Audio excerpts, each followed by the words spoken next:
What is up, y'all? To our post-show thought. Just Lord. Yo, what is going on, Slay? oh, What's good? what up, Slay? What up? What up? Oh my God! What a Oh, fucking show, dude! I think my brain is still fried because of what just happened. What's good, Slay? What is Dude, your good? screen's frozen. Oh shit. I mean, I got my door open and everything. It's whatever. Oh, What's up? What's up, Slay? What's up? What's good? Oh my God, bro! It's okay. Can we just talk about a few things, man? That was just an absolute of a card last night. Dude, we started off with what did we start off with again? MGF and Darby Allin, which we started off with MGF and Darby Allin, which was a great match. Exactly. And the build-up was actually just excellent to it. It was awesome. It was an awesome build. I really didn't like the fact that they put MGF over, but it's whatever. I mean, those are two bright stars of the company. I mean, it was hard to who you're going to put over. I mean, Darby's got momentum, MJF's got momentum. Like it was hard to to decide. So either way, I feel like it's a win-win for those two. With those two, despite the fact, I mean, we all wanted Darby, but I mean, NGF on the other hand has a tremendous amount of star power. For sure, man. Probably the realest kayfabe heel, probably of all time, despite the fact that kayfabe's now a lost art nowadays. But he's still sticking true to the roots of professional wrestling. And I agree with Slay here. That match was pretty fire. As for sure, man. Next up we had shit. I am blanking on the card. I didn't write down the card. I could always bring it up on Google. All right. But perfect. Awkward silence, and he unfroze. Yeah. Oh, now you're frozen again. Oh my lord. Oh, well, that was the buy-in. It was the tag team title match between Lucha Brothers and FTR and Lucha Brothers. Honestly, give them an A+ for both the entrances for each team.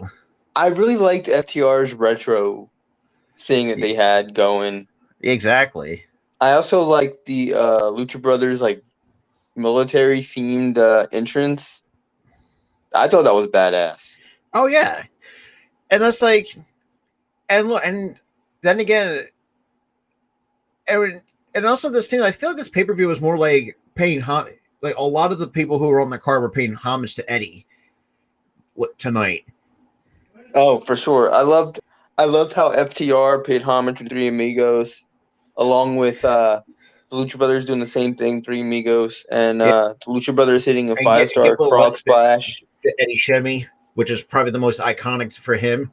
The Eddie Shimmy, yeah.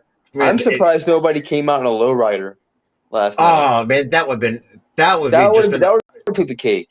If someone came out in a lowrider. I think another two. How about a line chain steel?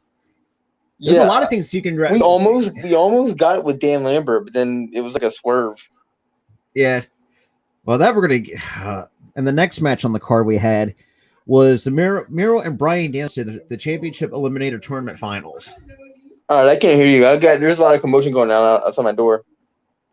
Can you hear me now? Yeah, I can hear you. It was just loud out there because they're laughing loud. But the next match we had on the card was Miro versus Bryan Danielson for the AEW World Championship Eliminator Tournament Final. Yes. This was the first card that I thought it could have gone either way. Yeah, the first match. I mean, despite the fact it was card, it would have gone either way, in my opinion. I mean, despite it for being a slow pace, like it just showed, which is unusual for those two to go for a slow paced style of match. Yeah. And then after that match, we get the Falls Count.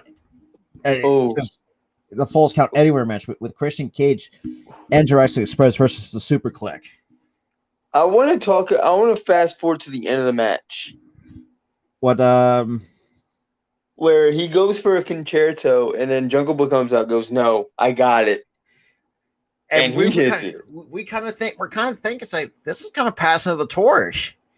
And I was thinking, I'm like, did Christian just pass the torch? Because you got to think too, like Jungle Boy is going to be the first person in All Elite Wrestling to 100 wins in the promotion. Yeah, he's going for 200. Yeah, it's just like.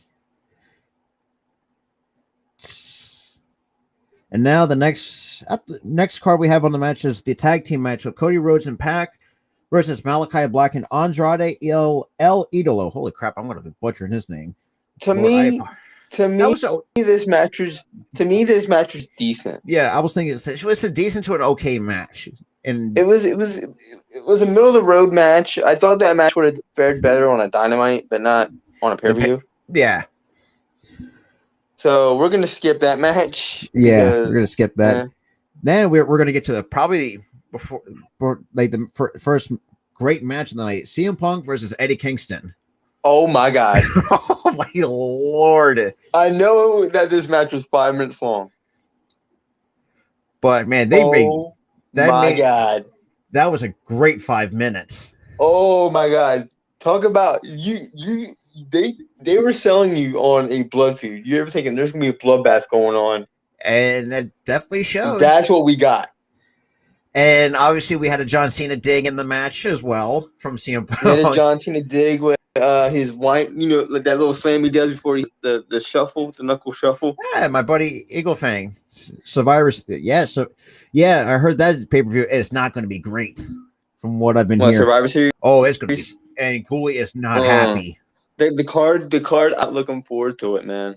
Yeah, I mean, Eagle Fang. Let me tell you, I'm not excited for it.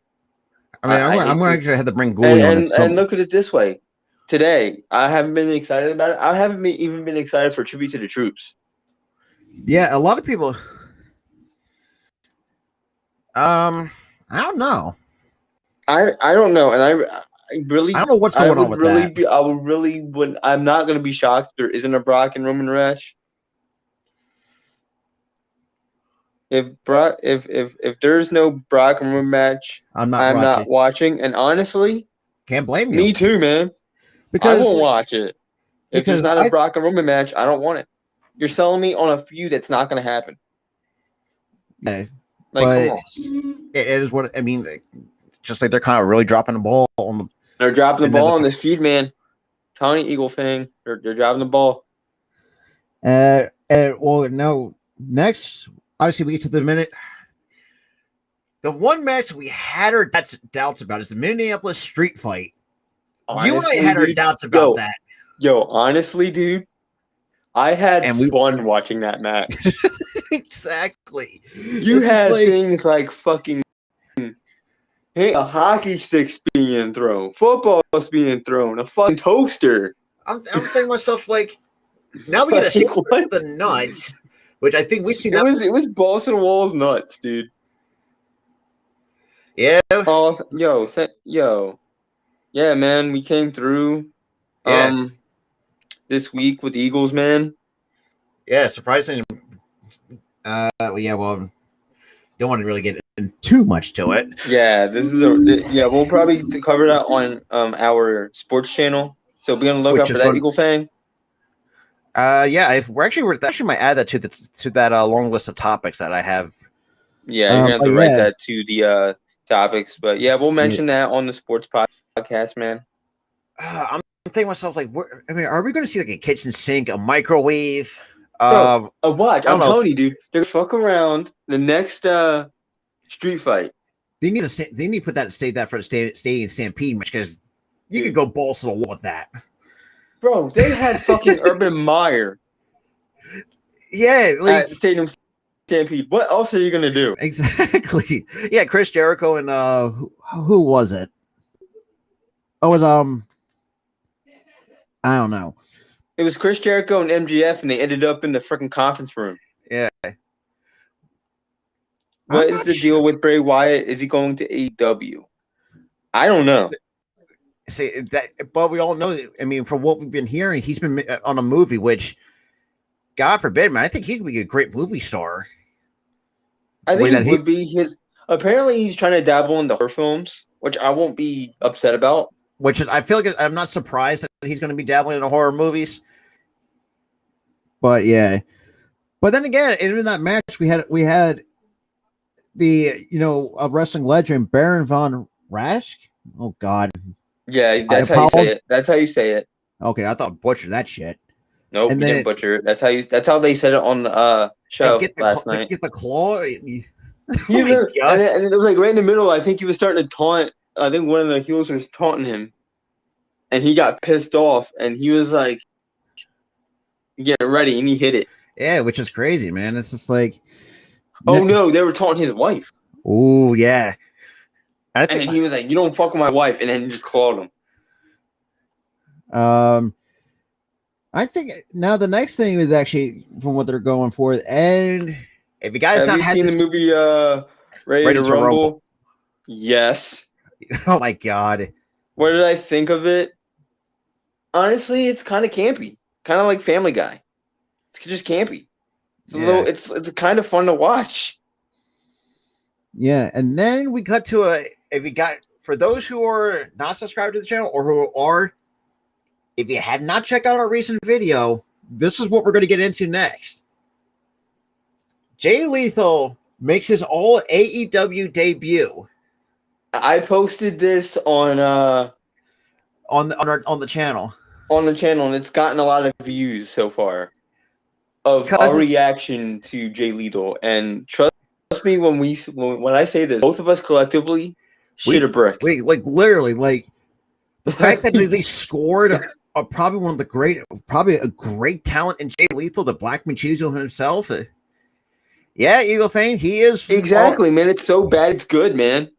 And yeah, Jay Lethal debuted in AEW last night. And he said it right on the show that Jay Lethal said around the show that he is all elite, so he is signed. Yeah. Oh my God, the Ruoff. He just reminded me of the Ruoff. Yeah, that was funny. That was comedy gold. That was yeah. I still watch that once a month. Me too. And now I want to go laugh. I watch that. And I know this is all about. And they also showed, what we're going to be expecting from Dynamite. Now we're getting another debut from Tomohiro Ishii from New Japan. And I loved how they did it, though. I loved how they did it because at that point we were reeling of Ishii's debut. Right after that, Jay Lethal's announced. Well, it's like, what is going on right now? I'm like, what? At that point, our brains just turned off. Like our brain was fried after the show. But I forgot who was the real Ric Flair when they were both doing Ric Flair. Me too, man. Me too. It's like that's just comedy gold in itself. It was just, man. It was just too good. And it goes to say that he has answered Sammy Guevara's open challenge to the team I was like, God, his first match on AEW Dynamite. On AEW Dynamite this week, he is going to be wrestling for the title. We're going. Are you kidding, man? Like, we get two awesome talent in Ishii from New Japan. Now we get Jay Lethal on the AEW Dynamite card this coming Wednesday night. Just absolute insanity. It's madness, man. It's madness. I'm telling you. It's such madness. Now we get to the main event, the AEW World Championship match. Omega and Hangman Adam Page. I gotta say, oh my God, the match was great, but again, let me talk about the ending. Yeah, well, you had the Young Bucks on the outside of the ring, and pretty much doing their. You had Hangman Adam Page on the apron getting ready to hit his buckshot lariat. He turns over to I think it was like Matt Jackson. Yeah, or on the was one it side. Jackson? I'm not sure. No, because it's hard he to looks over at him like to make sure that he's not going to attack him. They don't even try to attack him. They just nodded at him like, hit the move. Yeah, that was second buckshot lariat. And I was like, "Yo, did the Bucks just turn face?" But then, and Gould brought up a good point, and I mentioned this to him. Say, I feel like he says like he feels like the Bucks are done with how Kenny Omega's doing things now. I feel like what's happening is that Kenny and his involvement with Don Callis is kind of putting a lot of tension into the Elite. Yeah, and now the Elite's going to break up, and I feel like this what's going to happen is I feel like Kyle O'Reilly is going to go to AEW. You know what? Judging on the booking, yeah, I could see that. Or actually, I do think Kevin Owens is leaving and going to AEW. Because as an old school fan, one bash I have for AEW is they do not have a larger life star like Roman Reigns or Brock Lesnar or Bobby Lashley that you look at and say, damn, those guys look legit. That's exactly. That is the one gripe I do have. They don't really have that top star that feels like a top star. Exactly. They have a top face or a top heel. It's like I agree with Eagle Fang. That is very true. I agree with that. Yes, I do. If we can, they don't have top star. Not yet, anyways, because they have a lot of top stars in the making. No matter if it's in the men's or women's division, it's so stacked on both divisions. But I really think, and what Eagle Fang is saying, we really think that they don't have that top star. Oh, that's for sure. They don't have that guy like Roman or Hulk Hogan or John Cena or The Rock at one point in his career. Or The Rock. They don't have that guy that you think and you look at him and goes, he's a star. Exactly. Well, yeah, I mean, and yeah, look, I know that's the ball and gripe, but I mean, AEW has been very successful the way how they're going about things. Yeah, all I gotta say to you, Eagle Fang, is give it time. Yeah, they're a young company. I feel like down the line they will hire a guy that is legit. Yeah, I mean, but yeah, that's a very, very good point. That is a very good point. I love that comment. Just absolutely keep those opinions coming, guys, because oh, that shit, I forgot about him. Oh shit! Imagine if AEW gets him. Dude, I think but Braun needs to be signed by AEW. There we go, right there. Exactly. Okay, look at Eagle Fang. Hell yeah, man. Hell, we like the way you're thinking. Oh, yeah. He's getting those gears working tonight, man. Maybe not the next show. He would tip that scale. Because think about it this way. Well, I mean, despite Roman, Bobby, we're still. I mean, now he's also in the top star in his own right. The way that he was going now, and this is, I think, this is in the way that the fact that the AEW has been jumping on to get some of these great talent like Jay Lethal, Tomohiro Ishii. That's a possibility that Braun can go there, and really, I feel like they're trying. I think they're waiting. But I don't know what for, but they're waiting for that right time to pounce on Braun Strowman. Hey, think about this. Think about it this way: when our Ring of Honor folded, we would have thought I know you said this, called this in a couple of weeks. Yeah, I called it for weeks that Jay Lethal was coming to AEW. Because I was thinking that he may go back to Impact or some other promotion. And you said Impact. I was like, no, because they did treat him like a joke, kind of. Yeah, but I feel like they kind of did wait at the right time to. Brock Lesnar is only 6'2", 6'3", and looks like a 6'10" monster. If AEW had their own guys in the minor leagues, bring them up when they're ready. Yeah, something like it. I think what he's referencing. I mean, they have the factory. Yeah, Cody has. But they've only gotten guys that were looks like cruiserweights. They don't really got a guy that looks beefy. And I think this is where and this is the thing he brought up a good point. Braun Strowman would tip that scale. Yep. And be obviously the big guy that we have is Lance Archer, but he's not like beefy. he's big, but he's also kind of lean. And you do have, and I feel and then little Gipper, he says, Gipper I feel the says, women, I feel like the women's division needs more help than the men's. They should focus there. I agree. Yeah, that's actually They've been lacking in the women's division in AEW for about a year and a half. because And she got it. You have the same two people wrestling, and Goldberg came from the Falcons. When you saw Goldberg in the 90s, you knew after that match with Hugh Morris he was going to be a master star. Yeah. Yeah. No, I mean, the only time I remember Hugh Morris is from that invasion angle. That's pretty much about it. And every time I find out that and I knew Goldberg played football in the NFL. Every time I always find out. I don't know why I keep forgetting. Every time I find out he played in the NFL, I mark the fuck out. Exactly, and that's the same thing. And then, I mean, obviously, Brock Lesnar really and also got cut from the football too, because the dude could look like he was in like preseason and he got cut. Yeah, which would then he was in New Japan for a little while. Then he was in the UFC. Came out of WWE. Because, like, just think about it this way: could you imagine what Brock Lesnar would have looked like on the football field for a guy of his size? If he could play football, if he was good at it, you know how dangerous the fucking Vikings would have been? Very dangerous. Oh my god! But yeah, I mean, see this dude suplex the fucking quarterback. Well, I mean, he probably can't do that, but I know he's going to bulldoze a lot of offensive I'd pay to see it though. Oh, that's for sure. Suplex the quarterback, Brock.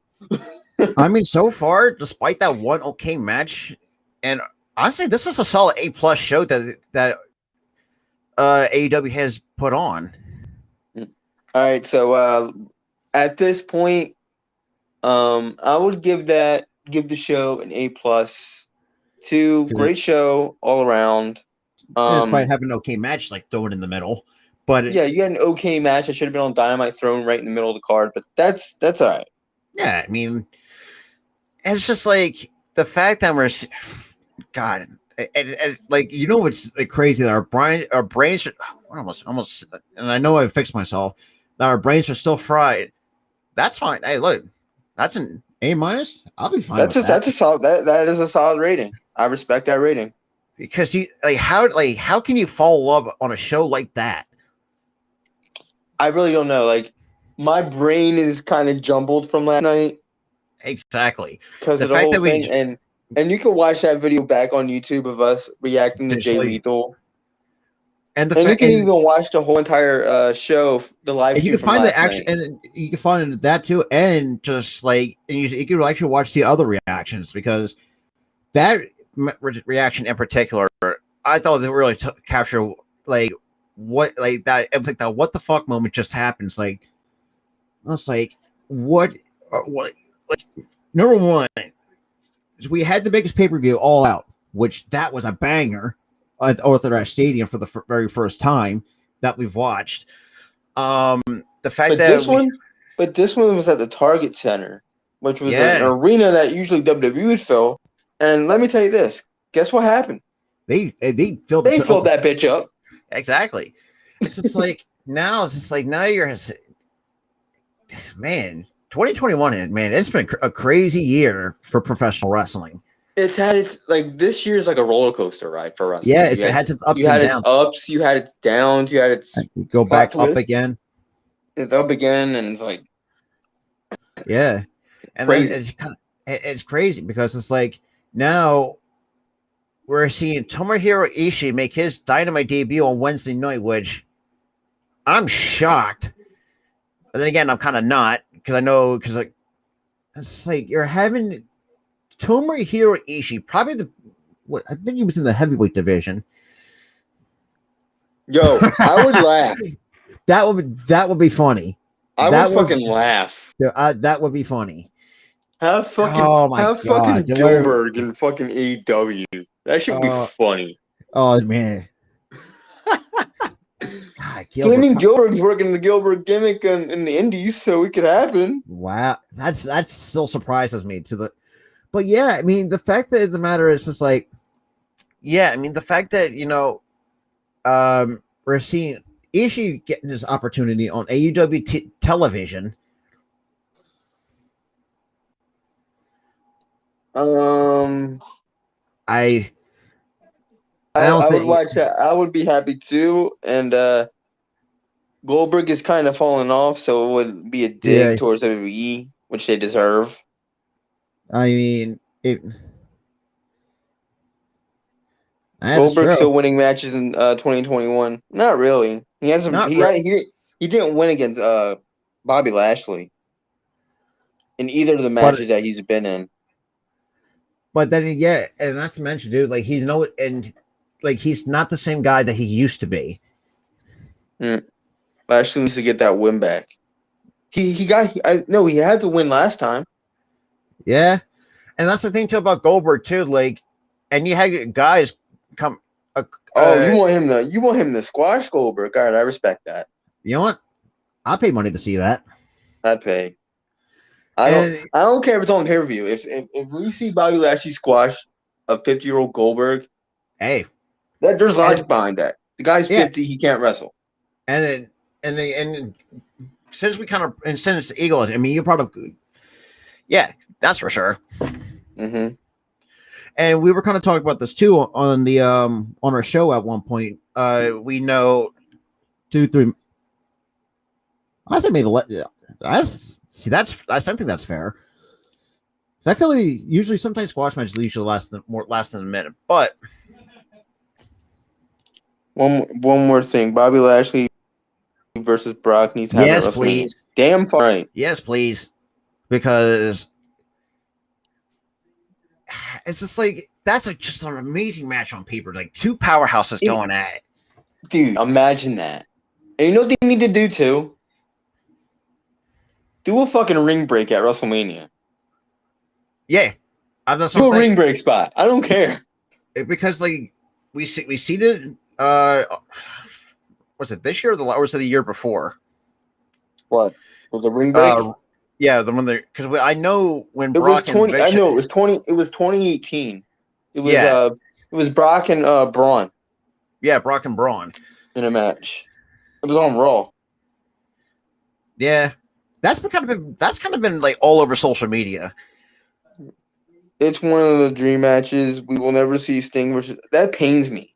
It's a huge pain because That fucking pains me. Why couldn't Sting have signed with WWE years ago?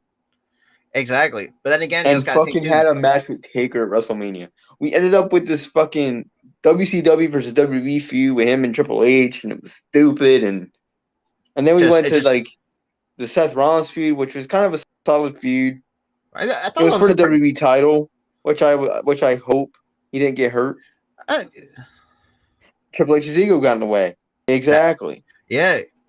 But the thing is, it wasn't Triple H's ego. It wasn't just that. It was Vince's ego too. And that's the thing.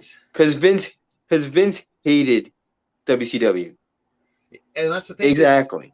If you have not watched, if you do have Peacock, I had the record. Like, and you got to think too. Like, WCW back in the days, even on those dying days, actually had a pretty decent roster. You know, it had a good roster, but the writing just sucked in the later years. Yeah, that's what I'm saying. They had a decent, and they were just losing money. They were losing money because of it. And for those who don't know, pretty much Vince Russo pretty much killed that company. That's why Ted Turner is not in the Hall of Fame. Yep. That's certain. Because, and that's the thing too. Like now you're seeing like, I mean, the fact that Sting's still going at it, 62, 63. How the fuck? How old is he? He's like 60. I think he's like 63 now. If he's 63 and still going at it, holy shit! And this is why I think crazy. I feel like there's like some like certain older wrestlers who can still do it and actually still go for it and not botch, say like a Goldberg, which actually since we kind of talked about on the show, I mean, I thought we would kind of like rehash it, like, and we kind of and we said this too, like under the Taker was pissed off. And you could see it in his face too. He was like, he was really dejected. And he was focused on CNN and the Braves baseball team. He tossed money, but he never was a hands-on guy like Vince. Yeah, I agree. That is very true. But then again, we've seen, over time, how much, Vince can get. only reason why he paid WCW was to have it on the network, because it would get him revenue because of ratings. Ted's biggest failure was he was Vince with $1 billion. Yep. Well, I think it's like $2 billion now. Maybe I feel like it's more. That's $2 billion. It's up to $2 billion, but Vince claims that he's losing money. That's very true. He can get away with WWE sucking now. Yeah. And we've seen that since 20 how long? Since like 2015, pretty much. Yes, so about 6 years going. From 2000, and people want to say that 2008 was the start of the downfall. Not really. 2014 and 2015 were shitty years, and it just trended downward since. There. And it's just like, you know, you lost talent. You were losing talent by 2014. You lost CM Punk, which was a big one. And then you sign other competitors only to not use them. Yeah. Go to the Middle East, and then that happened. Yeah, and we go to the Middle East, and WWE would profit over $30 million. Yeah, and that's the thing. And we do not like blood money. And we talked about this on the last show. And we did. And it's just like the way that exactly, like, and the crazy part is they don't have to pay for pyro in the Middle East or the stage. No, they don't, because that money is paid by the government over there. Oh yeah, Vince would be stupid not to go over there. It's blood money for sure. Yeah, because here's the thing, and we talked about this too on the show, like how much they cut. And I wouldn't have been so pissed off about them going over there if the incident that made me hate WWE for going over there didn't happen. Exactly. And we talked about too, like, from the statement is how much they cut back on their budgets. Like, you guys are worth a little bit over $2 billion, and you say you're losing. You literally cut pyro because the smallest thing, pyro, because you don't have enough money. You're worth $2 billion. You have enough. And not especially you cut fucking catering, which is not good for your roster's health. And they cover up the woman over there, which is backwards as hell. Yeah, it's not progressive. It's backwards. I mean, despite the fact they can call it respect, but it's not. Yeah, exactly. It's just like, like, I really don't like. I mean, it feels like at this point, like, yes, I get it. They want to go over there and expand their global horizons, but I feel like they did it at the wrong time. They did. They did, and I think if this shit did not happen, and the thing is, Rob, they had an opportunity to back out.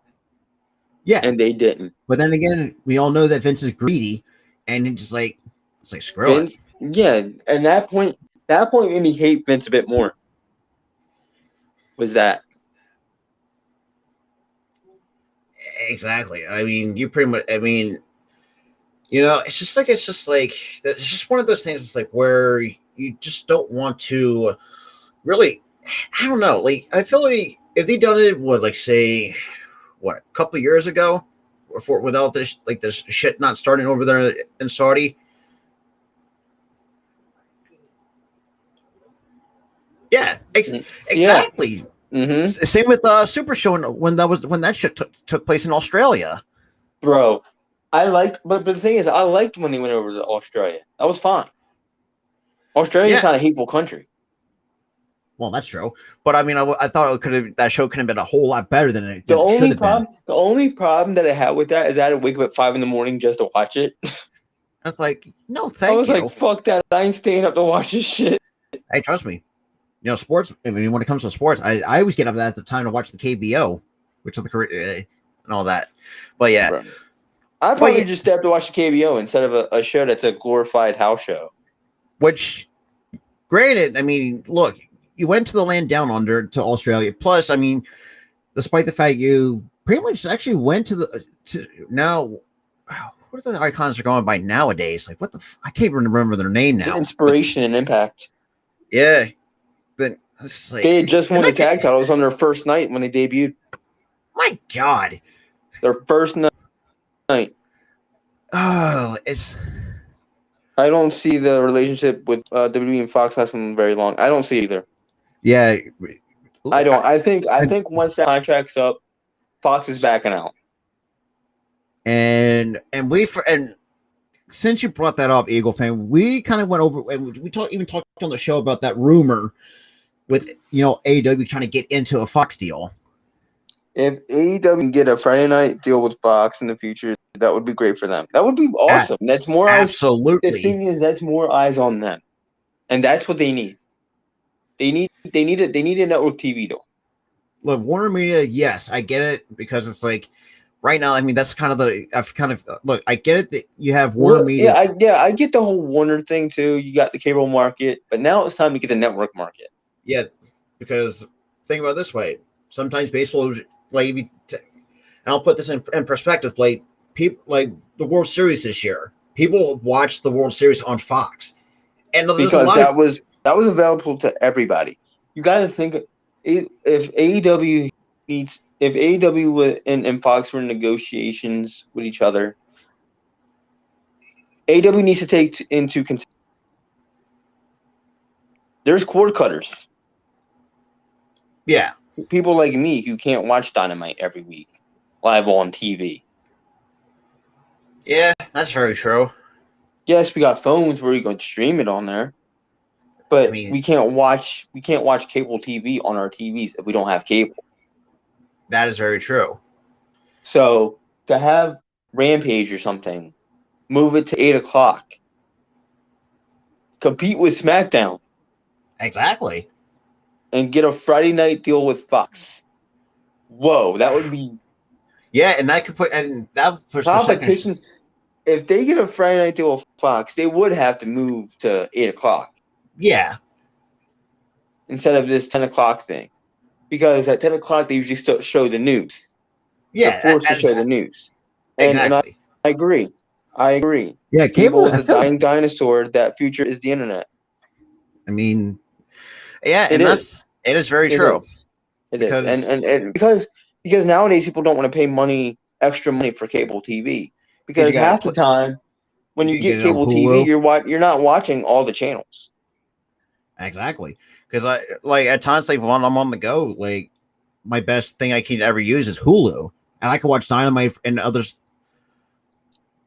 Yo, yeah, I remember that too. Oh my god! When Raw was on at 9 p.m. to 11.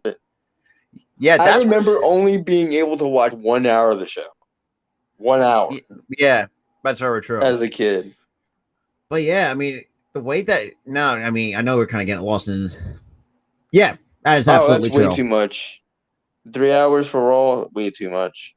I think what they need to do is go from 8 to 10. Yeah, at least. Or do what they did. Or do what they did from 93 to 2008-ish? Something like that. No, 2011. Yeah. Go from 9 to 11. Because think about it this way, like even like Raw, like the very first 2 hours that Raw in the like saying Raw were actually was pretty good during that time span.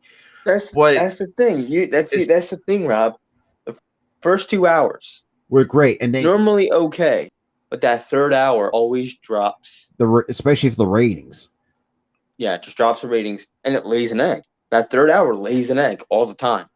And this is why, and obviously, now we're seeing it with SmackDown and Fox. Really not, who knows? But the thing is, with Fox, SmackDown's decent, but they don't want decent. They want great.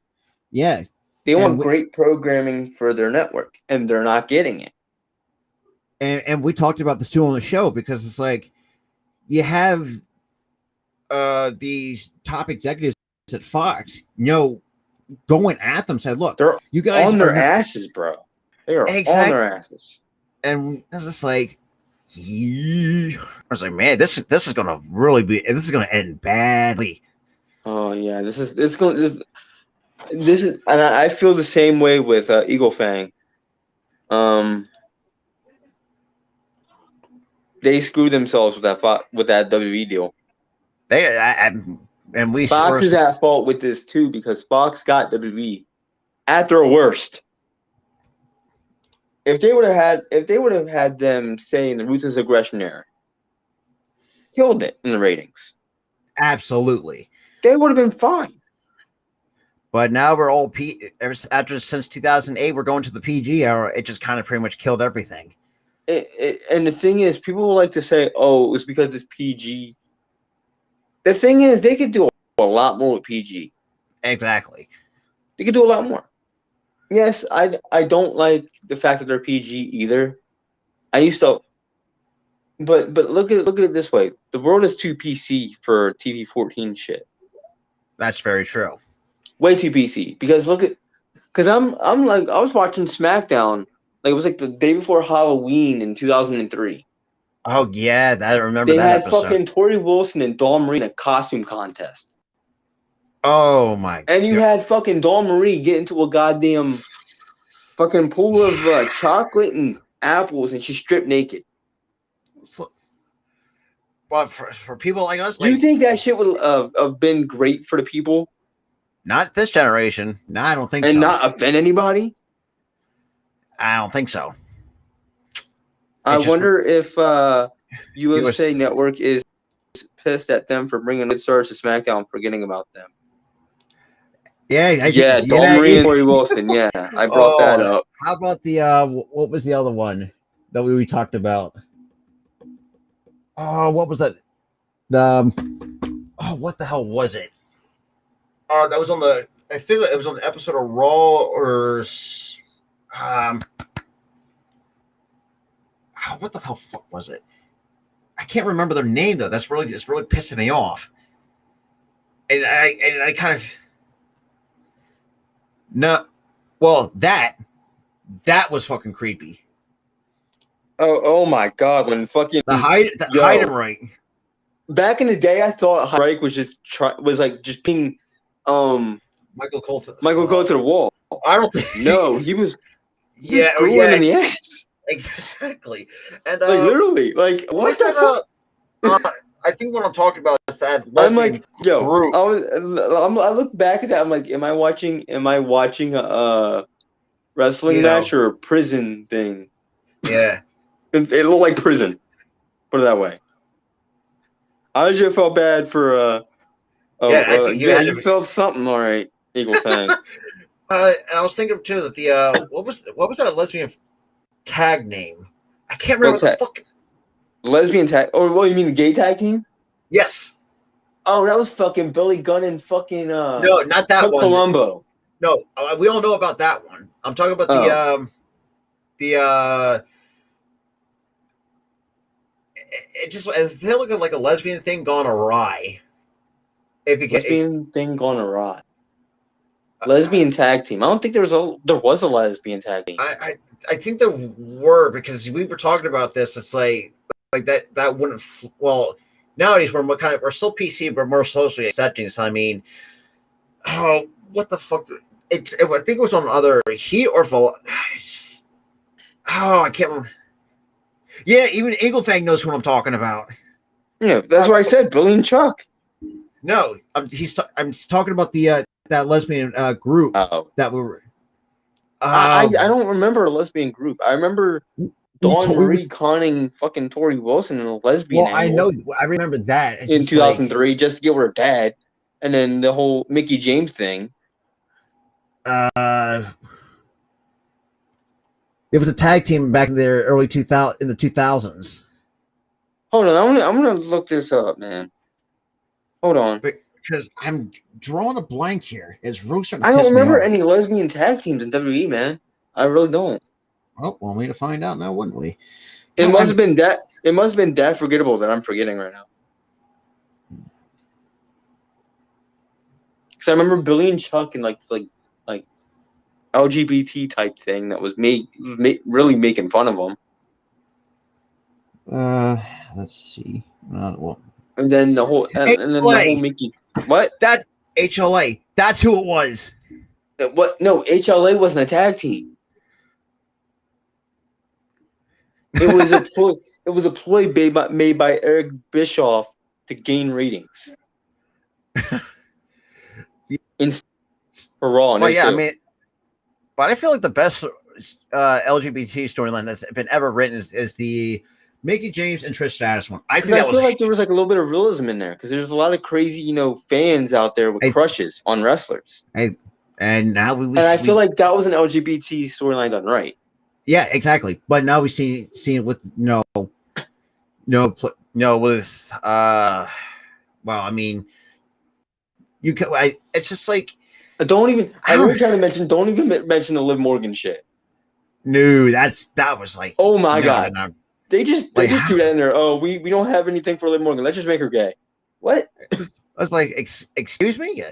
Like you had a buildup of her coming back as a badass, and then you're like, oh, let's just change her sexual preference. What? Because I kind of feel like the one with the like she didn't fucking change. Exactly. And it's just like we're earning rewards or something. Oh yeah, trust me. I also have bots, also different mod bots too to help out. Oh, this is a mod bot. I thought we were getting money for shit. Like, nah, not yet. Anyways, but I don't want to monetize shit, dude. No, not this. Oh. No, the Philly Sports Talk podcast channel. Those are what, because I'm actually streaming on both. So, because obviously I know with a lot of sports on that channel, and want to try to at least change it up a little bit, add some little bit of wrestling flair to it. Oh, okay. Get a little bit of our viewers from there to move over. Exactly. Okay. Try to figure it. Yeah. The remakes their wrestlers robotic. Did you see the Jey Uso Mike botch with Paul Heyman? That's the problem. Exactly. Why are you heavily scripting promos? Why? Back in the day, promos sounded genuine because they didn't script anything. They gave them bullet points. It's like, here, go with what you want. And just I remember stay within the confines of the bullet points. Jay was supposed to hand the mic to Roman. He had his hand out and never gave him the mic for 10 seconds, and Heyman flipped on him. What the hell? I didn't. I didn't even notice that shit. Like Jay should never botch a mic handoff. I don't think it was his fault. At time, I mean, it feels like they got these wrestlers thinking too much. They do. Exactly. Because take it from me. I've watched the Attitude. It's like it's on Fox WWE. Yeah, It's that's the. I think that's part of the problem. That's why Fox is on WWE's ass right now. Because it's like if it shows nowadays don't feel genuine. They feel forced. Because like let's go take a because like for me, I can go back to 1999. And like when you go to like through the Attitude Era and the Ruthless Aggression, like that felt genuine.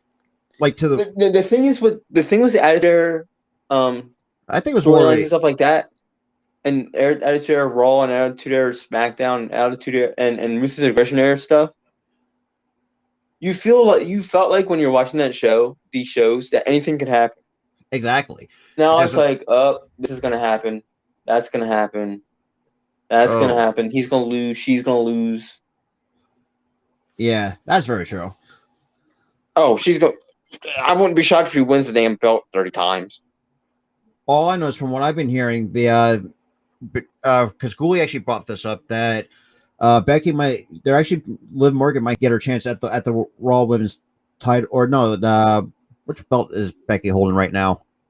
She's the Raw Women's title holder. Okay, yeah. Yeah, she switched brands, remember? Oh yeah, her and Charlotte switched. Because Gooley actually brought up a good point. They're actually going to push Liv Morgan to hopefully be the Raw Women's Champion. I really hope she wins that fucking belt. I really do. And, it's a long time coming if she wins that damn belt. And Gooley, he said something else. Charlotte might drop hers. I forgot who she was going to drop it to. So it looks like those two are going to be. The best belt cut from the WWE was Nia Jax. She was a danger to. Exactly. I said it when the cuts happened. Never like to see people lose their jobs. I don't either. But the one person that did deserve to lose a job was Nia Jax. Mm-hmm. Yeah. And we talked about that on the show too. If you're a danger to somebody at your work, or if you're a danger to a group of people at your work, you don't deserve to work there. No, exactly. That's what any job. And it's like, and we were talking. And speaking with the cuts, though, man, there were a lot of surprises in that group. Yeah, they had Karrion Cross leave, Keith Lee leave, Mia Yim leave. Like there was a lot of cuts that were.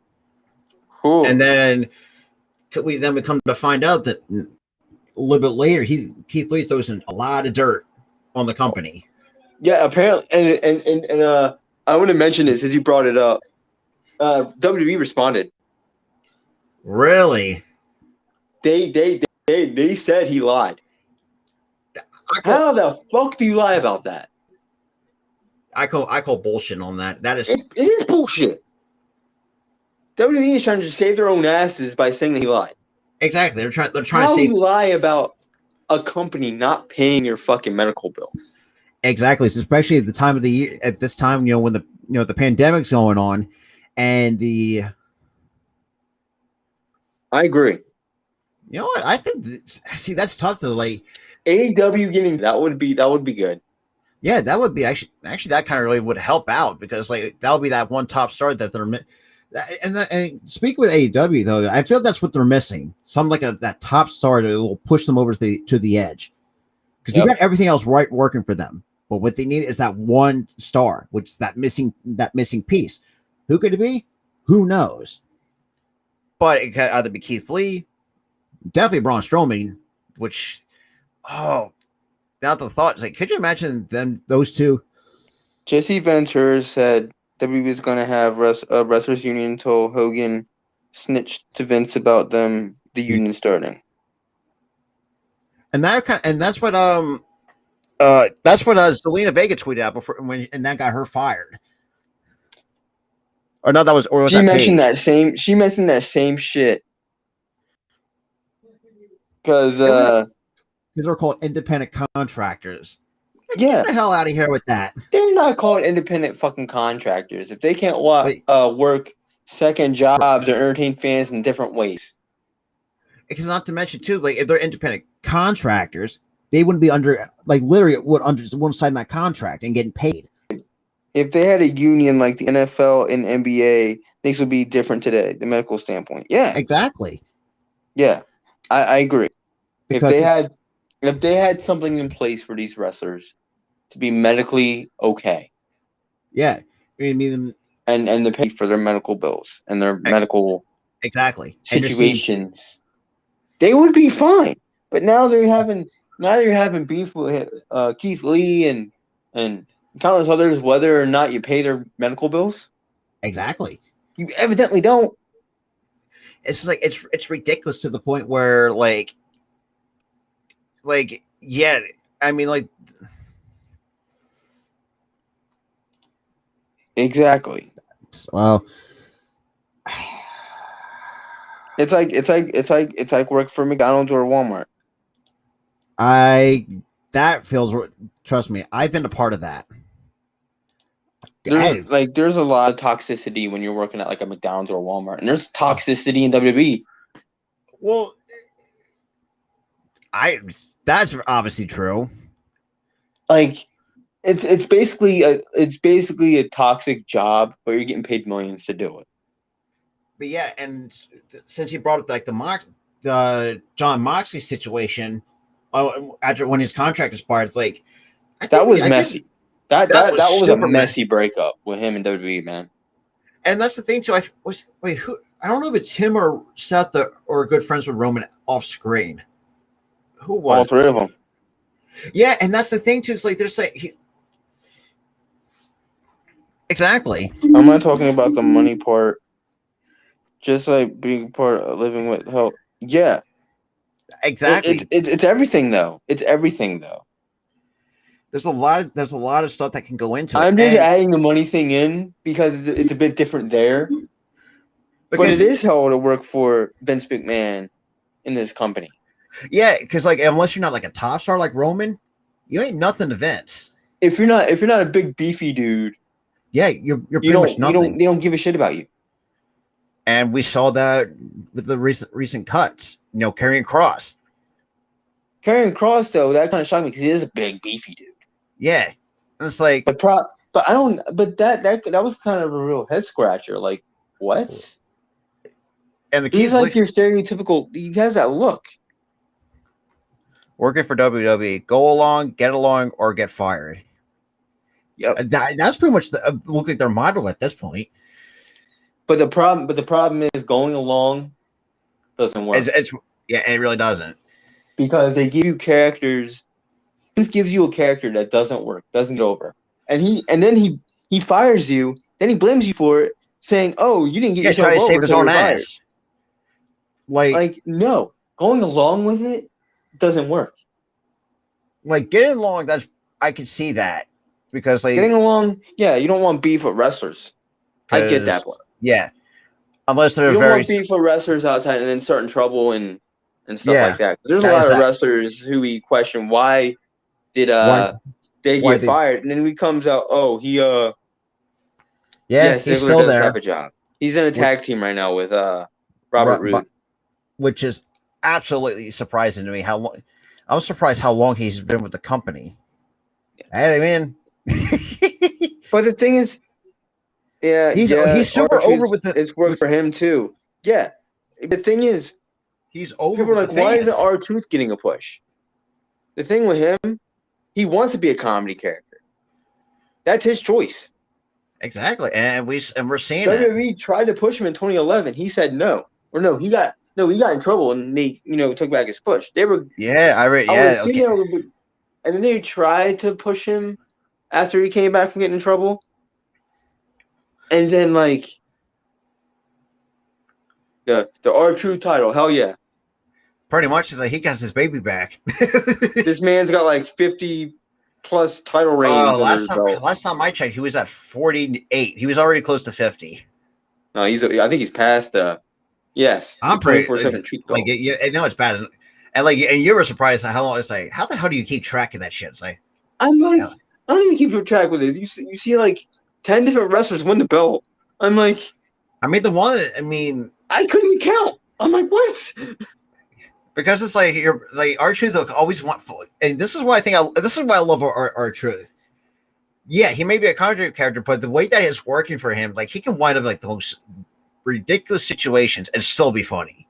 Like dude, he hid under a fucking table. Like, how does that the breakaway tables that are under a ring? Yes. Yeah, I remember he actually taped himself under the damn table. Well, it's like I don't know, man. It's just like, but yeah, I mean, all in all, man. People are like clamoring as to why R-Truth doesn't get pushed. But that's the thing. He doesn't want to get pushed. He wants to be funny. He wants to entertain the crowd in that way. And he's super over it that way. He's over in that way. That's fine. I don't mind him being there. It's like you were WWE Markman 24/7. Yeah, he's like. I mean, and since we kind of brought up the 24/7, like the concept of that bullshit is absolutely ridiculous. It's basically the hardcore title, but worse. It's like the more PG version of it. Yeah, it's worse than that. I was like, what the hell, man? Like, God, like if you remember the hardcore title, man, it looks like the WWE Championship smashed into pieces with the word hardcore, put duct taped over. Like, I thought that was the awesome. Thing is, you had guys like Undertaker win the damn thing, and you had Mankind hold it a couple of times. Mankind holding it. You had top stars holding the damn belt. Now it's like all jobbers. Exactly. There's a lot of belt designs that we actually liked. Actually, right now, currently, when Cody brought back the old classic Intercontinental title look, I just completely fell in love with that design. Because my favorite current belt right now. I don't know. I'm really digging that Impact World title. The Impact World title looks good. The AEW title looks good. I really kind of like the new IC title. Honestly, I don't mind it. I mean, it's like I'm kind of in between. At first, I kind of hated it because I didn't want a change to happen. But I guess it was time to change. I mean, yeah, I like the WCW Championship belt, aka the big gold belt, World Heavyweight Championship belt. Yeah, the big gold belt. The big gold belt and the Eagle design belt. That was a pretty belt. Like for me, it's like this is why I think that's why a lot of people like the big gold belt because it's so simple. Like it's just a simple belt And design. it looks like a championship belt. It looks prestigious. And we it has that look. I mean, you hold that belt, you feel like a king because you look like a king. I mean, we had Triple H hold it. We had Ric Flair hold it 16 times. No, well, actually, then he also had Goldberg hold it once. You had Batista hold it. Oh yeah, I forgot about Ray hold it. I mean, oh Lord, where the big boys play. Yep. And actually, that too. We also, yeah, that's right. All I gotta say, Eagle Fang, is you're gonna love our recollection series because we pretty much go into like a deep dive into. we watched two. I watched 2 episodes of WCW and did things. Lord. Hang on, let me just hide that real quick. Thank you. But yeah. And yes, I know. I can support the podcast by eating delicious candy, but I do that regardless because I love candy, but I always had the Dome when Goldberg won the belt in the Dome. Man, as a kid, there was so much debris tossed when Goldberg won that belt. Yep. Yeah, when people like they just throw in trash in the ring. Exactly. That's what I loved about WCW back in the day. Because it's like it shows like the real crowd interaction back in what it was. I loved the matches as a kid, but they never saved those money matches for the pay-per-view. No. It's just kind of what is this, and I think we said something about that too. Like, and this is why I think AEW should actually at least kind of follow suit. Is like if you have like these good matches on paper, save them for a pay-per-view. I feel this is what's really going to make your pay-per-view even much better. Kind of like what Full Gear I think the problem with AEW's the saving them for a pay-per-view is that they have to wait 2 months every few months after pay-per-view. They have to wait 2 months until the next pay-per-view. So what are they going to do those 2 months? That's very true. That's the problem. But then again, like there's like full. I mean, obviously, I know we're kind of a little bit over the at 1 hour mark. Look, I don't care. We're answering questions on the side here, filling out time, making great content. We can go 2 hours if you want to, man. Let's keep the party going as W edits the sounds on the YouTube page. They edit the sound for Peacock too. Yeah. And that's another thing too, like the fact that I remember, and I think we all can remember this too. Like some WWE at times was very crazy over the years. You know, we had the boss himself really drop the fucking N-word. Who the right, like, he's lucky not to get canned. But you know what's funny? That's one thing. But what they did in the fucking 80s at WrestleMania with Roddy Piper. Yeah. With fucking blackface. Yeah. Like, what the hell, man? Then they did blackface in the 90s and Attitude Era. Which, I mean, yeah, which is kind of fucked up. But then again, it was the Attitude Era. It was supposed to be edgy and kind of push the boundaries. The problem with that Eagle Fang is that they doctor, shows up anyway. That's what I'm talking about. The Attitude Era. X-Pac did blackface because it was like during the Nation of Domination thing. Oh, right. Okay. I couldn't think. It's like, really, he did because I obviously know me. I think he was trying to be. I think it was Farouk or something, or it was either Farouk or Mark Henry. But yeah, he actually kind of read it. This is what he said too when they were making. I thought the Nation Domination was probably a good faction, and it's still like years later, and then the Rock still pull the same pranks on them because of the Rolex. Is like, yo, he was like. Yeah, I was watching the table for 3, and fucking Ron Simmons was like, "Damn, that motherfucker did it again." Like almost 20, and this is why I think the Rock's probably going to be it's probably one of the go. It's probably one of my. It's probably going to go down one of my favorites of all time because the mic skills. Holy Christ, man! Like it doesn't matter which. Like the fact that he can do it in third person, which is. at the Yeah. time, like it And was and I don't even know. And there's like a lot of conflicting things that are going on. Or like Vince Russo said that he told Rock, then you had Jr. said that he told Rock, and I don't even know what happened there. Man, the New Day are lucky they never went the Nation of Domination route. The problem with that they're more to is like that family WWE friendly. tried to make them heel at a time, and it was at the wrong time. Yeah, This was 2014, and at that time, racial tension was growing in the States. yeah, that is very true. Back in the day when they had that happen, Nation Domination, they didn't have racial tension going on. No, absolutely not. That's very true. If it weren't for the formation of the New Day, man. Yeah, because I remember Big E was just kind of like a stand-in for like AJ and Dolph Ziggler at one point in time. He was kind of Biggie was kind of the stand-in for AJ Lee and Dolph. Was he just got brought up at that Kofi time? was kind of, Kofi was in like 10 different fucking tag teams. but now you can see everything is seen different. I got Big E really finally holding the world. He has. Kofi won the world title. Big E's held the world title, and he's holding the world title. And the guy Xavier Woods being king of the ring.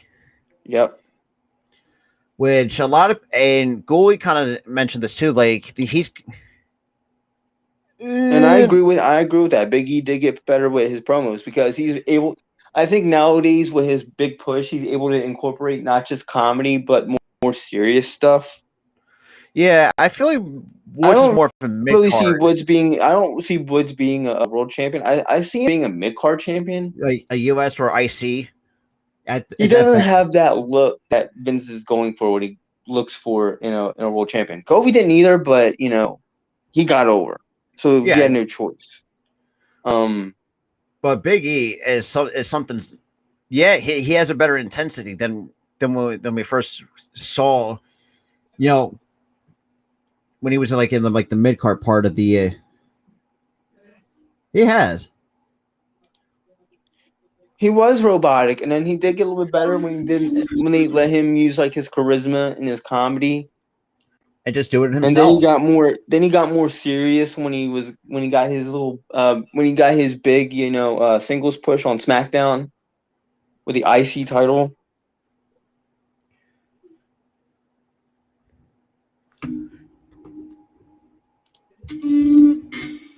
They call it the tell the. Yeah. Yeah. I remember that. Yeah. And that's another thing too. Like someone like Drew McIntyre, who gets released after was it his first couple of years, if I'm not mistaken? Was it how long? He debuted in I think late 2009, early 2010. He got fired in 2014. Yeah, and then when he was in that jobber tag team. With, it was him. 3MB? It was him, Heath, and Jinder. Yeah, 3MB. Yep. Then he got fired, and then goes back to more like the European independent circuit around like ICW, some of these others. Went to Impact. Yeah, he went to Impact, got their world title. WWE came calling, and now it's just like. It's crazy the fact that after he was in the jobber tag team then gets fired. That's another thing too. Like, oh god, yo, Nexus got screwed. I'm sorry, they got screwed. Like, yeah, exactly. Which kind of that was a great faction, and they dropped the ball at SummerSlam. Like exactly, completely dropped the ball on him. Because I will never forgive Cena for that either. Exactly. It's one of the reasons why Cena's hated, and I think that's credible. That is very. I mean, I think we all. I mean, we can pretty much see that, and it's just like Wade Barrett was a great leader of the Nexus. He had an up and comer. God, he's got up and comer and Heath Slater, Justin Gabriel, which is probably one of my favorites in that part of that group because of what he can do. I'm trying to think who else was in there. Oh, that's right. Right. or what the guy who would known to become Ryback was part of that group too, which I forgot what he went by before he went into his that real change. name. He went by his. I think he's went by his real name. Yeah, I mean it's crazy, man. Like you've seen, which kind of annoyed the crap out of me. It's just like how that like dropping the fact that they dropped the ball in the Nexus, then a handful of years later, then they dropped the ball on superstars like Karrion Kross, Mia Yim, and Keith Lee. Like it's kind of just it gets to the point where like Ryback looks like Butthead's dad. oh From my Beast. lord, Oh my god! I know that. Yep, I see it now. Thanks. It's like it's just kind of I know that reference because I lived through the era where Beavis and Butthead was a big popular TV show, and that's when MTV was actually relevant back in the day, which is very surprising. Then they kind of fell off with the trashy reality show shit. Yeah, but yeah, it's just yeah. Yep. Oh, and speaking of RVD, I feel bad. The fact that he also came out saying he can't remember his own spots in matches. It's like, Lord. Crazy, you know. Wrestling does take a toll on wrestlers, man. And we've seen it over the years. Like, I mean, we talked about it before. I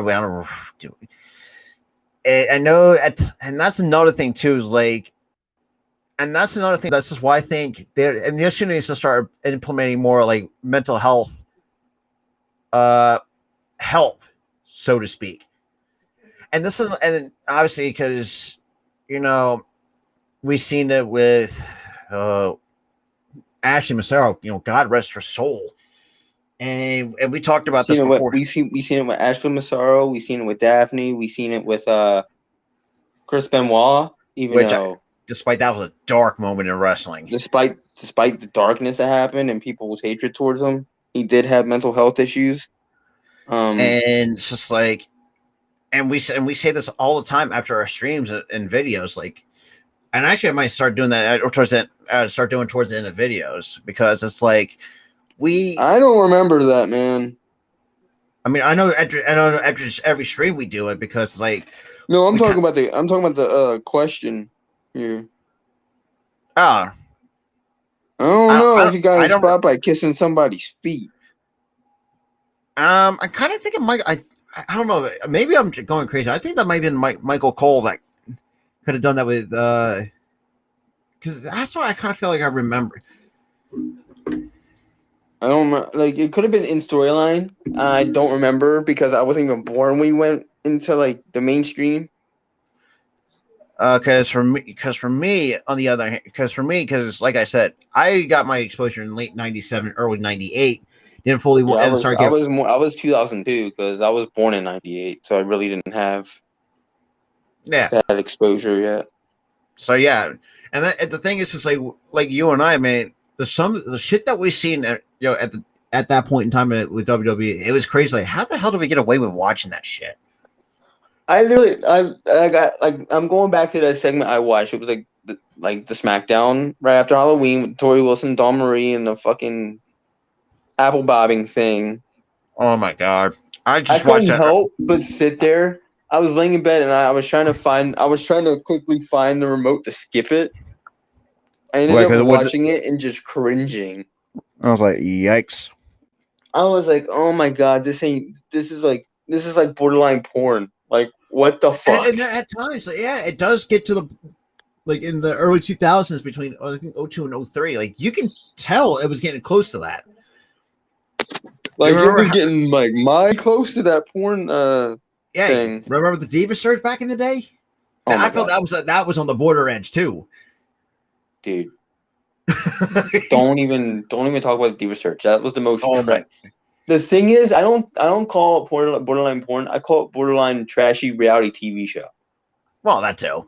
I mean, what now? It wasn't as bad as stripping down naked. That was more so like that was trashy reality show bullshit. I mean, the only one I think that was probably like most not say memorable moment was between Edge and Lita, like literally in the middle of a goddamn ring with everybody watching. Just like, how do you go? Hey, look. And at the time, I mean, it's like, Edge was still living up to his moniker as a rated R superstar. I mean, give him. Vince went the Jerry Springer route and saved his company. In a way, yeah. Yeah, in a certain sense. It was going downhill for a while, and then apparently the Jerry Springer shit happened and it grew. Oh, and actually and I saw a picture of like Justin Roberts on. I was like, that can't be Justin Roberts, can it? Like, oh my god. What year are we talking? I saw it through on Facebook, and I don't remember. I'm gonna have to Google search that because I can't remember the year.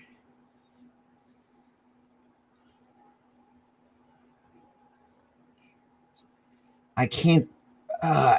It looked. Yeah, they did have to. You're right. Well, we're just looking back on it and knowing nowadays of how the world is now, and knowing that they can't do the same thing they did in '97. When actually you could actually find that on YouTube actually, which is crazy. That was in October 19th, 1999. Was it on WWE television? No, it looks like the actual Jerry Springer show. Oh yeah, that's right. You want to know why? That shit's fake. Yeah, but it's still it's entertaining as hell. Jerry Springer and Maury and shit. I know they pay fake. Yeah, it is fake, but man, they made a lot of money. On the next episode of Maury, guess who's going to be on there? Oh, in Lord. A fake ass love storyline.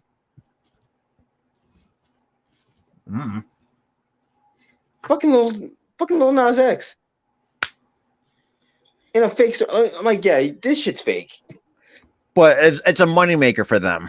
It's a moneymaker, but now you make it painfully obvious it's fake. Because when that show, like the Jerry Springer show, we came out as kids, like we didn't know that shit was fake. Like we didn't know wrestling was fake. Exactly. Then that's a very good question. I have no idea. I don't even call it a talk show.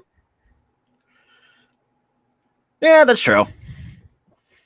Dude, despite the fact Jerry Springer, despite being a fake show, but man, it had some of its moments. I always admit that. Yeah. but yeah, man, it's just like, oh god. Ooh. What? Oh, I remember that.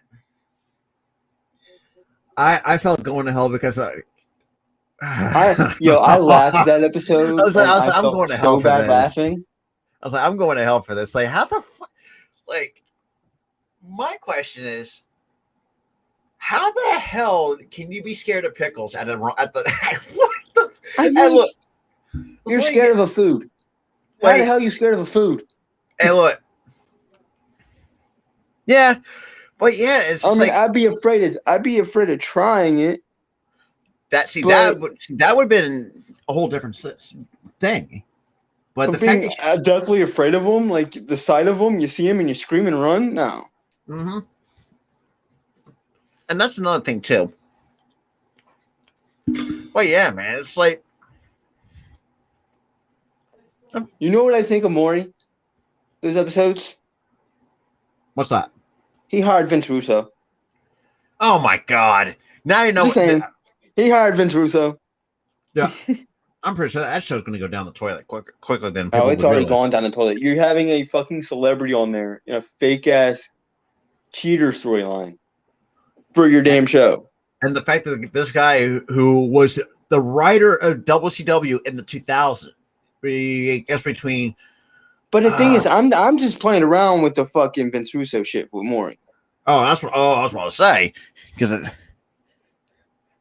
But like, if that happened, that shows the ratings would plummet even more. And speaking of Vince Russo, man, he's been trying to.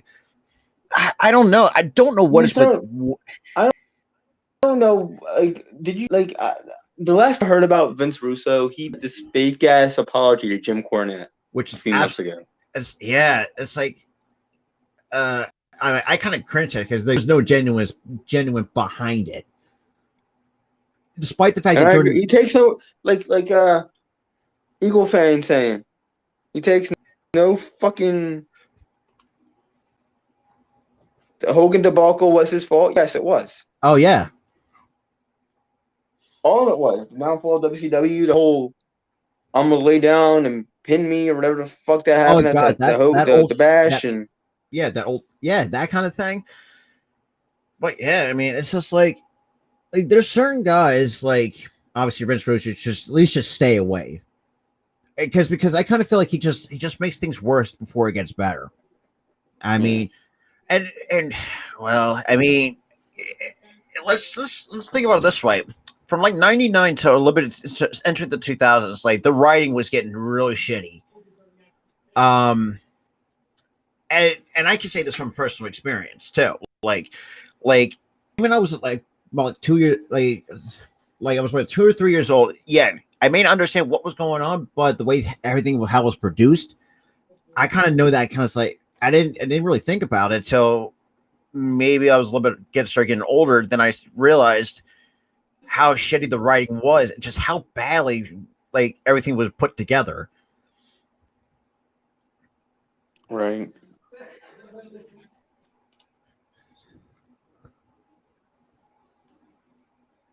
The job. Oh God, Vince Russo won That was the reason why. That was the reason why all that shit happened. Yeah, and this.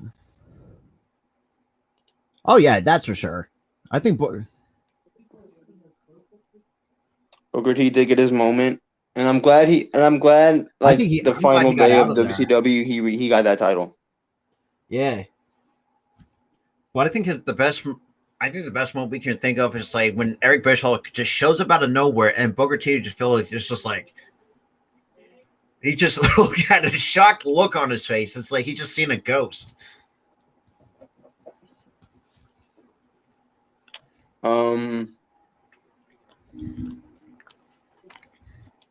I honestly think it's a crime that he didn't become the first Black WWE champion. He was a world heavyweight champion, but at that point, we've already seen him with that belt. Yeah, and obviously probably he was so over before Triple H buried him cold turkey. Yeah, and I think the worst part, and the thing is, I wouldn't have minded Triple H going over in that match if they didn't go through with that fucking storyline. Yeah, of Triple H being a racist. Yeah, and that's just like it's like I was like, yikes! I cringed like when I heard that line. It's like I agree. Vince never wanted him with a belt, and that's the thing too. It's just like I don't know that it's just what it kind of just doesn't really make any sense to me because it's like it doesn't make any sense to me either because why wouldn't when he won him with the WWE title, but he would trust him with the World Heavyweight title in 2006? Actually, that's a very good point. Honestly, if it wasn't for cancel culture, you think Vince would make Big E and Kofi champs? No. Same with, and he also mentioned with Bobby or Bobby Lashley. No. Exactly. No, his racist ass won't do it. Yeah. And I agree. No, he wouldn't. They wouldn't be champion. Exactly, because it's like obviously was it 2005? Is when was that storyline take place? Oh, it had to be at least 2000. What the racist storyline with Triple H and Booker? 2000. It was like late 2002 into 2003 because it was for Mania that year. Oh, Lord, man. 2003. Because it looked like it was from 2005. The way that I was like, man, okay. No, it was from 2003. But yeah, but the way that Triple H said it's like, yikes! I'm surprised he never got. I'm surprised. Like, yes, okay, yeah. So he brought into. It was late. Yeah, it was late 2002 into 2003. I feel like it was kind of big. Well, because was it WrestleMania? What in April? If I'm not mistaken, each and every year. It was April 3rd of 2003 that year. Okay, that makes perfect sense because. Yeah. And I'm surprised nobody has canceled him for that because of that. Nobody's brought it up ever since. I don't know why. But the thing is, they brought it up, but they're defending Booker, but without hurting Triple H's credibility. That's what I don't get. Usually, they're all for canceling the guy that was racist and all this other shit. And Vince, yes, which should because think about it this way, like since obviously with Eagle thing actually brought up a good point about mentioned with Bobby Lashley, Kofi, or Big E. None of those guys would have been holding the top title. They wouldn't. If Vince had his way, Bobby wouldn't be a champion. And not to mention, Big E wouldn't be a champion, and Kofi wouldn't be a champion. Yeah, exactly. And not to mention, like, he also, and if you really want to go full races, dropping the N word on live television. Oh. And the thing is, if Peacock did not get on their ass, that would have stayed on the network. Oh, that would have been so bad. That would have been bad. The blackface that Roddy Piper did. Luckily, they added that shit out quickly. Yeah, Eagle Fang. Like, how the hell does not Vince not get the crap kicked out of him for dropping the N word on live television? No, wait, that was because that's when John had that's right. That's the time when John Cena had his rapper gimmick. This was like the tail end of it. Yeah, this is when he was like the chain gang guy, and he was going into that hustle loyalty respect thing. Yeah, I don't know, man. I feel like that his chain gang one actually was probably his one of his great gimmicks. Same with the Doctor of Thugonomics too. Yeah, I don't mind the Doctor Thugonomics either. I didn't like. I was watching the Kurt Angle thing, and Kurt Angle was claiming that John Cena was acting black because he was a rapper. That's not acting black. No, because and those guys. That's just being ghetto. That's not being black. Well, technically, being ghetto isn't white or black. No. I mean, no matter what skin color you are, if you're still acting ghetto, you're ghetto as hell. Plain and simple. You want to be a rapper, you're a rapper. I don't care. Exactly. And I think the best part of it was the rap battles that John Cena had with fans when he got off the bus that oh my God. That shit was funny. He always schooled the fans too. Like, because after that, the fans would like just back away and just cower. Because it's like yeah, you want it. I don't have anything for you. What up, man? What's good? I was about to say too, like I was thinking he's like WWE's version of Eminem in a certain sense. I think that's the reason why they did capitalize on it, because Eminem was popular back in 2003. He still is popular to today, but people are still not going to give him credit, despite the fact that dude's been here. I mean, and obviously you had the movie 8 Mile, kind of documents the life that he lived. Literally the year that Dr. Thugonomics was created, 8 Mile came out. Exactly. When he was at that one Last Stand pay-per-view at the Ballroom, which I went to, he took it on the chin. Yeah, that was against RVD. He took it again. He took it on the chin again. He took it on the chin against RVD and the fucking crowd. Like, that's huge props to Cena, man. Going into hostile territory at that time. It was crazy, man. Like, it is very crazy, man. It's just like, probably the one pay-per-view that actually has some great promos. Yep. The Ballroom is right at the ghetto. Yeah. And that's for sure.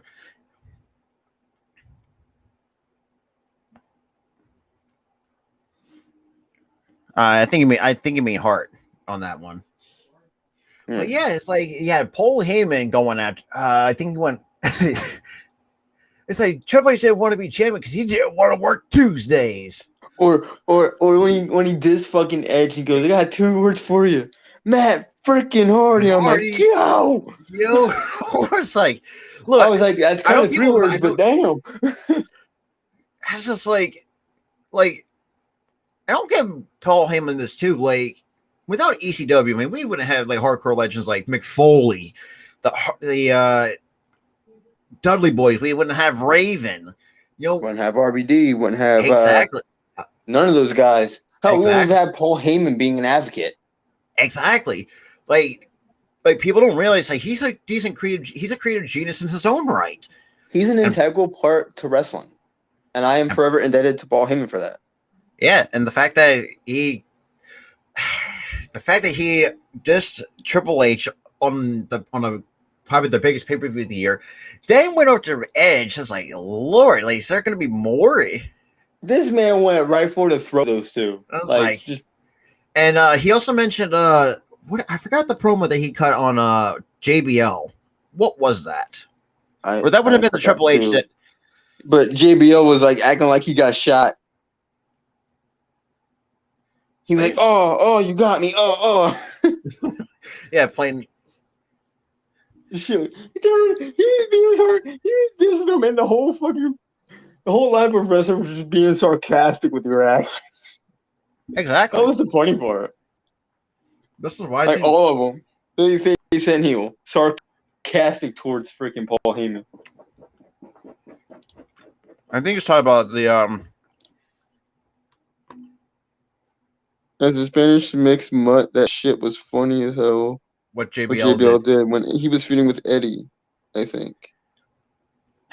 Okay. What did he do? I don't remember. Did he really feud? I remember. I think I remember Eddie stealing a tire from his fucking limo. That I don't know. Maybe I think that could be it. I know there's something. Oh, you mean the one where he was chasing the fucking? Oh yeah. No, that was fucked. Oh no! When he was fucking chasing the fucking immigrants at the fucking border. And it's like, yeah. How the fuck did I forget about that?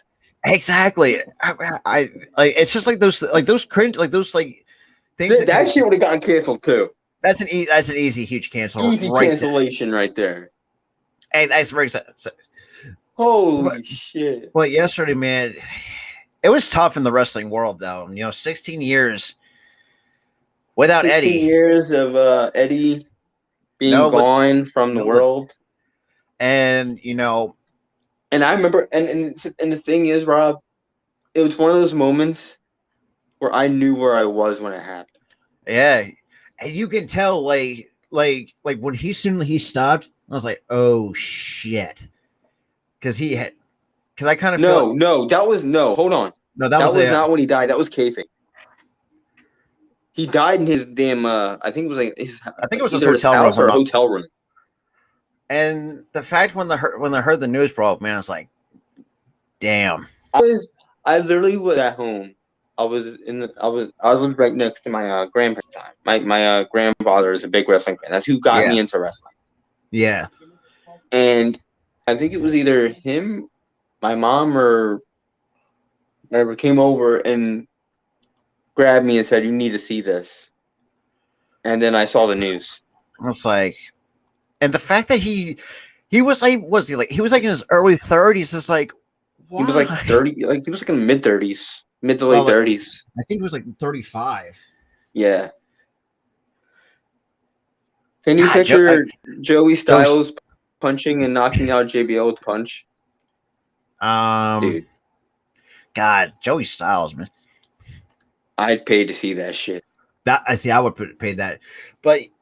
And this is what, and we were talking about, a lot of the AEW what they were doing last night, paying homage to Latino Heat himself. Like, it hits different, It's just like, it's just one of those things. Like Eddie was just one of those. It's just like and obviously I know he comes from probably one of the most legendary wrestling families of all time. And the Guerrero family, brother. Yeah, and you can't, and it's just like it's hard to put in the words like how much of an impact Eddie has had in the wrestling business. Because it's just like you're seeing obviously you're seeing luchadors now, or like last night the Lucha Bros literally, and and you see and even Ricochet, and even Ricochet said it himself, like he always idolized Eddie Guerrero, and we saw that in one of the match that he did. The old, the old cheat with the chair trick.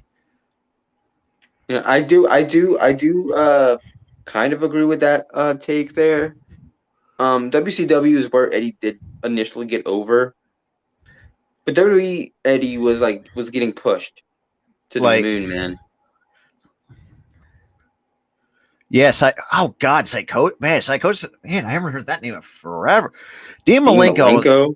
the man of 1,000 Oh, I feel bad holes. for him. Yeah, With what he's going through with the Parkinson's. yeah, and that's another. It's just like it's a shame though. I mean, they They did, did. They had the talent. They had the talent. They didn't know what to do with them, man.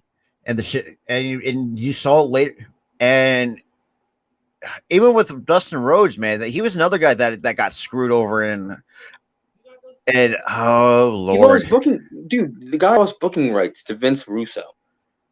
like Like that right there is your downfall. yeah, and the fact that you just disgraced the Rhodes name too. You completely disgraced him. Hell, you had fucking Dustin Rhodes break character when he was in that stupid ass gimmick for like a week. Literally, the day he debuted, he said, "I'm not being this gimmick." Like literally, you can just find the clip just on cut a YouTube. mean ass promo dissing him. It was Dusty Rhodes talking in general was gold. Exactly, and he was like a great creative genius and knows how to book Awesome matches. creative genius, man. And and that's another thing too. Like, God, it's just like I feel like after Eddie died, I feel like the most impact that it had, I think that really impacted Ray, and in the terms of just how close they were. Like people, Ray, I think Ray was the one that found him dead. Yeah, and like, how do you and this kind of thing kind of goes into like how how do you process that? Like, you see your own. You can't. I don't think. I think I can imagine that it's hard to process. Seeing your own best friend laying there like that. Yeah, and probably one of the most memorable storylines that those two have been in together. Oh my god, that fucking who's the real father shit, and that's like that. I thought what that was the probably. Hell? I look back at that feud. I'm like, this is some soap opera type shit. But but for some odd reason, it's like it works. It fucking works. It does.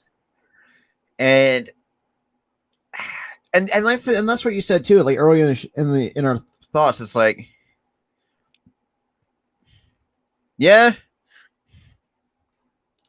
Back then, Benoit took. He took it the worst because his mental state just went downhill from there. Because think about it this way: 2 years later, he killed himself and his family. And it was all over major news and the networks, which is like same thing with Eddie's death too. Yeah, and this was all over the news. And it's just like, and I think it also hit the Guerrero family too. Like, and the way it hit Vicky the hardest, man. Oh yeah, that's for sure. Oh my god, I felt so sad for Vicky. I felt bad for Chavo. Like, Chavo too, losing his uncle. Like, at a very young age of 35. Like, he didn't even reach 40 at the time, and he would have been, God rest his soul, man. Like, he would have been and it was all over Nancy Grace and stuff. Yeah, it's just like, and Nancy was chewing fucking Benoit a new one too when that shit was going down. I remember that. And this was at the time where they were taking chair shots to the head, and people don't realize. Yeah, they were taking. After 2008, they would ban it.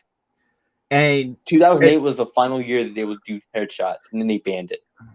Exactly, and this is why I think that was as much as we smashed on WWE a lot, but I think that was a very smart move at them, because people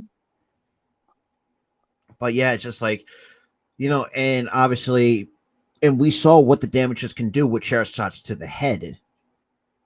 Yeah, but I don't know. Dying from Roy. I don't remember that. I don't remember that. Yeah, she was. The thing is, I don't think she was like lying. I mean, she was lying, but her lying was firepower to just diss Benoit for killing his family. But and that's the thing too. Like, Benoit is it's like a dark situation, but I feel like there should be some blame on WWE, because they should have stopped the chairs. And I know you can attest to this too. how he acted in the ring. Like you could see like his mental stability was deteriorating in the ring. Like he was not the same guy that he was years ago. And the fact that, and when that situation, I don't think, but here's the thing. I don't think it was Nancy Grace's fault. I think it was the network's fault for that.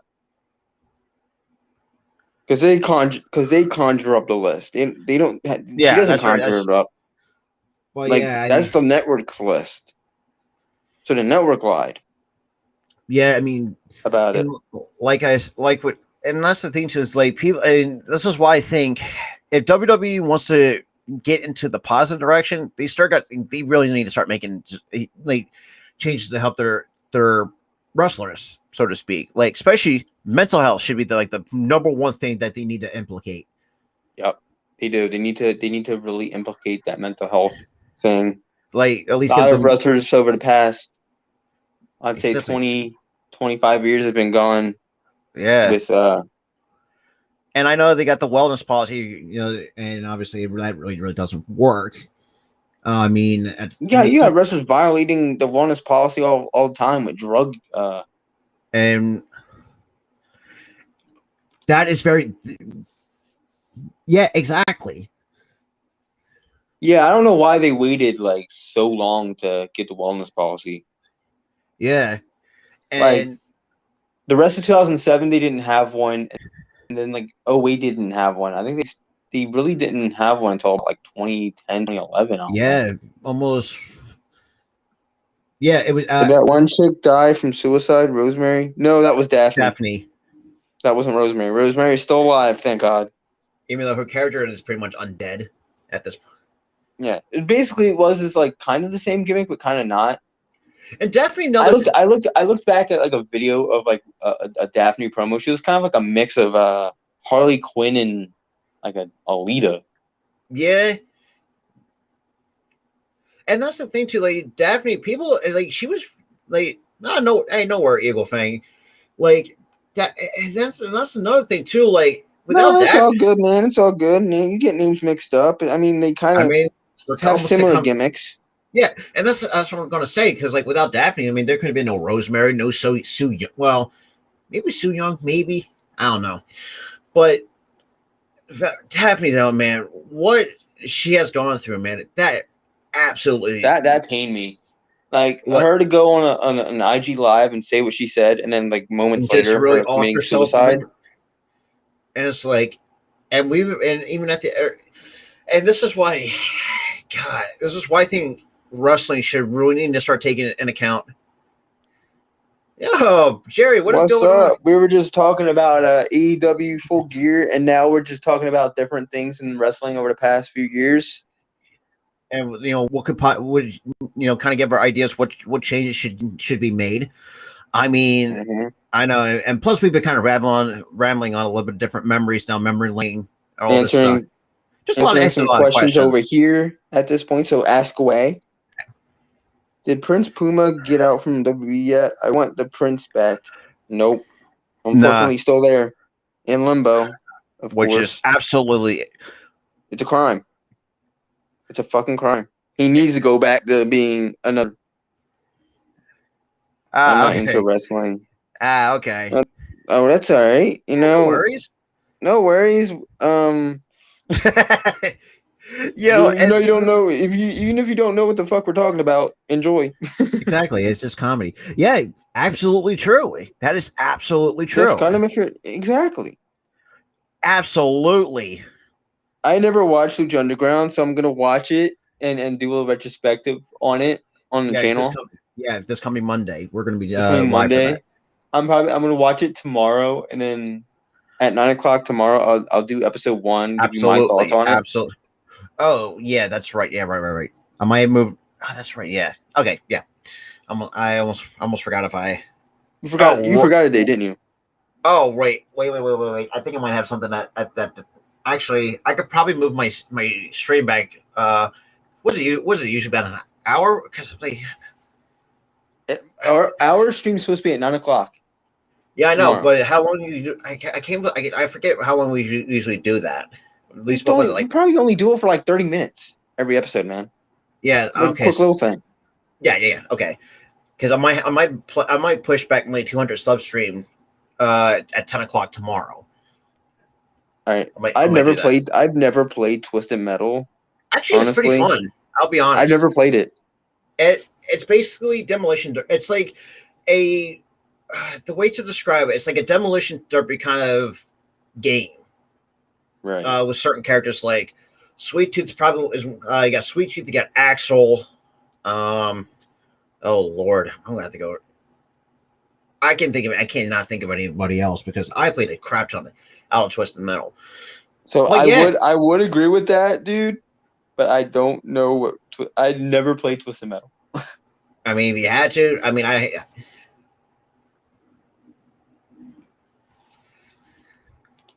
Oh yeah, yeah, he told me about that. Yeah, he got like heavily disliked. Well, no, because what he's talking about, because YouTube's actually removing the dislike button or like the dislike count. Yeah, I don't get that. Why are they doing that? Exactly. That's so old. Yeah. Yeah. If we're talking Twisted Metal, yeah, that game's old. Yeah, oh my Lord. Like I remember playing. God, I know you're probably going to think I'm dating myself here, but actually, the very first console I owned was the very first PlayStation, the gray one that came out in the late '90s.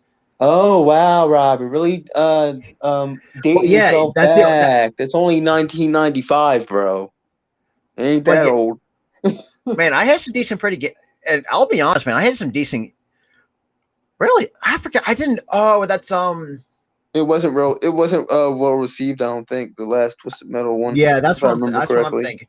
But like when the very first play. I mean, obviously, I know we're kind of going off topic here, but yeah, exactly. I feel. Correct me if I'm wrong. I feel like the PS2 had like the greatest collection of games that system had in that time span. Yeah. Yep. Mm-hmm. Like because the PS2 was top tier. Like that's like the very S. Like if you're going to go on a tier of game systems, that's an absolute S tier. Because think about it this way. And to tie in with wrestling, they had the best fucking wrestling game. That's SmackDown versus Raw.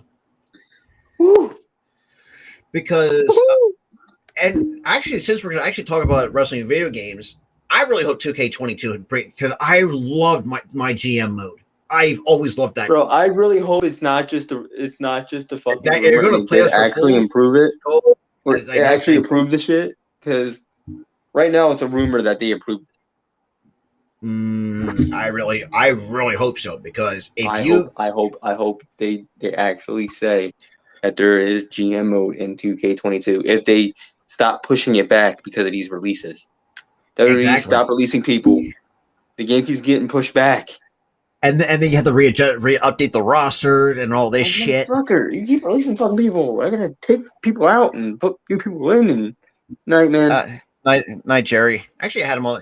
And that's the thing too. It's just like, go Birds. Yeah, exactly. And that's the thing too. Like Eagle Fang actually pointed out, like at this, let me go back up in the chat right here. No. Yeah, this is something we can agree upon. Just cut people if they're not using them. Mm-hmm. Because, and that's the thing too. It's like I don't know though. Like, and that's another thing too. Is it's like you have a top tier talent in Ricochet. You know, probably say what I guess probably like the best place he could be is like what upper mid card, the way that his talent is. Yeah, I would say at best US to IC champion. Yeah, that's what I'm like. So I'm kind of I kind of feel like because I know that you got two mid card titles because I kind of feel like the US is somewhere like an upper mid card and then you got the low. I don't know. I might be going wrong. I think they're just both mid card. Yeah, there's no upper and lower mid card with titles. Yeah. Huh. Yeah, I don't know if you're talking about WWE having him do dabs. I don't know. It's like telling me the day you squashed him with Brock. Oh yeah, I knew. Yeah, that was the day that I thought the same thing. I knew it was over. Yeah. When he got squashed by Brock Lesnar. Yeah, I think I even know that one. I thought that was that Kofi squash. No, he's talking about when Ricochet got squashed Really, Ricochet actually. by Brock. Oh my Like, god!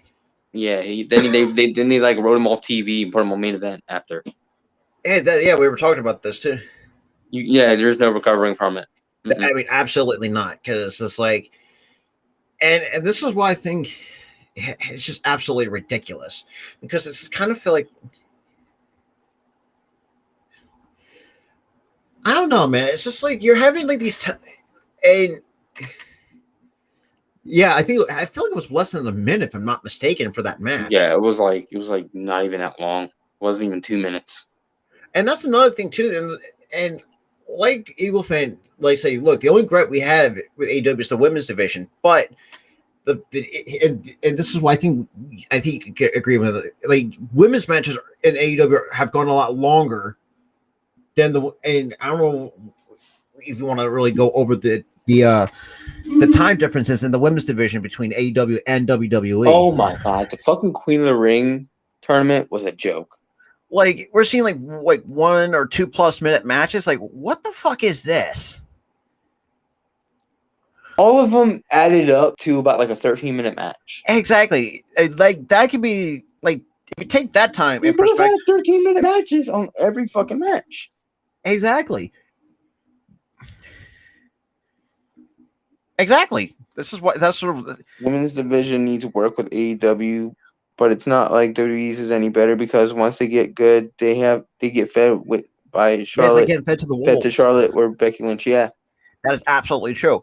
And like we said, like we all agreed, like it needs work, but AEW's women's matches are I agree. I agree. absolutely. That was a crime. That was Becky Lynch, I'm sorry, but I hate what she did with Bianca Belair. Yeah. yeah. Mm-hmm. You can, I and don't even. I think it was just because that All Out was that the day before. They were yeah, trying to combat that, but and they made a freaking mistake having Bianca go down in 27 seconds. and look, I get That was a hate crime. yeah. There's no ifs, ands, or buts about it. Because she had all the momentum going for her too at the same time. Yep. You just ripped that momentum away from her.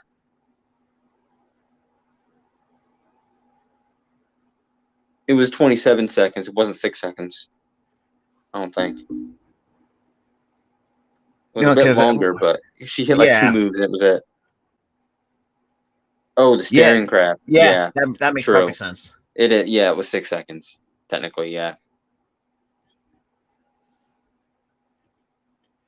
It's just like and like he said too, like when we're talking about Ricochet and him getting squashed, like how like there's no recovering from that. How do you fuck over talent like that? Exactly. Like you should not be doing that, especially to someone Bianca Belair who you waited on a good chance of calling up. WWE edited out the sound of that match. No one was cheering. I have the video of that. I believe that. Yeah, and I knew when I was watching the Peacock thing, the Peacock they actually stream of it was SummerSlam. like They edited hearing that a video shit. game. It was like so generic. Exactly. They all stood there. They went to the crowd and they looked stunned. Exactly. Like and then they had a cheer dubbed over. I'm like, what? I'm not cheering. It's just like get me with that bullshit, WWE. Damn. And not to mention that show was a dud from the beginning. Oh my god, I don't even want to talk about SummerSlam this year. Oh, and that's another thing too. Like, if you have a themed pay-per-view, stick to it. Mm-hmm. Exactly. Don't even get. I know you're what you were thinking, this, but I know you're going with that Extreme Rules shit. Oh my god! And not to mention, call it Extreme Rules. You call it Extreme Rules. Like where? No Extreme Rules matches. And it's like you're gonna what? None. It just kind of. I don't know, man, but it's just kind of gets to the point where like Sasha Banks was supposed to be wrestling in that match. Yeah. And then the last moment she says she wasn't able to be for some reason. I think the problem was with that. I think she had COVID that week. She couldn't make it. Yeah, and that's the thing. I mean, Sasha's not that bad of a superstar, anyways. Not to my memory serves me. Sasha Banks is beloved. Oh man, by a lot of fucking people. And obviously, and obviously going back to Eddie, another huge, and she's someone who and this is why I think Eddie, no matter all the the impact that he had, no matter if it was either WWE, AEW, New or wherever, he had a lasting impact. Yeah. Obviously Sasha Banks, and that's another thing too. The fact that she actually had ring gear at one, I can't remember which pay-per-view it was. Like she literally had it in the colors of Latino Heat himself, like literally paying homage. I forgot that was. Oh, I can't remember it now. It's really starting to drive me nuts because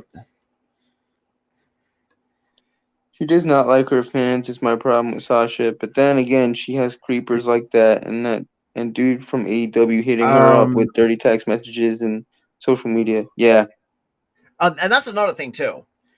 And I get it. People have stalkers nowadays, but just leave them alone. The thing is, I don't think she doesn't like her fans. I think she loves her fans. But the problem is, there's certain moments that you don't need to harass the talent to give autographs. Exactly. Like they're just if they're just waking up and they're getting their coffee and going to the airport to catch a plane to the next city that they're performing at, don't harass them for an autograph. Unless, I mean, then again, what the Sonya Deville situation, and do we really want to talk about that? Like how crazy that has been, dude. What the absolute? And the fucked up part is it was a guy. Yeah, she's fucking gay, and you're hitting on her and stalking her.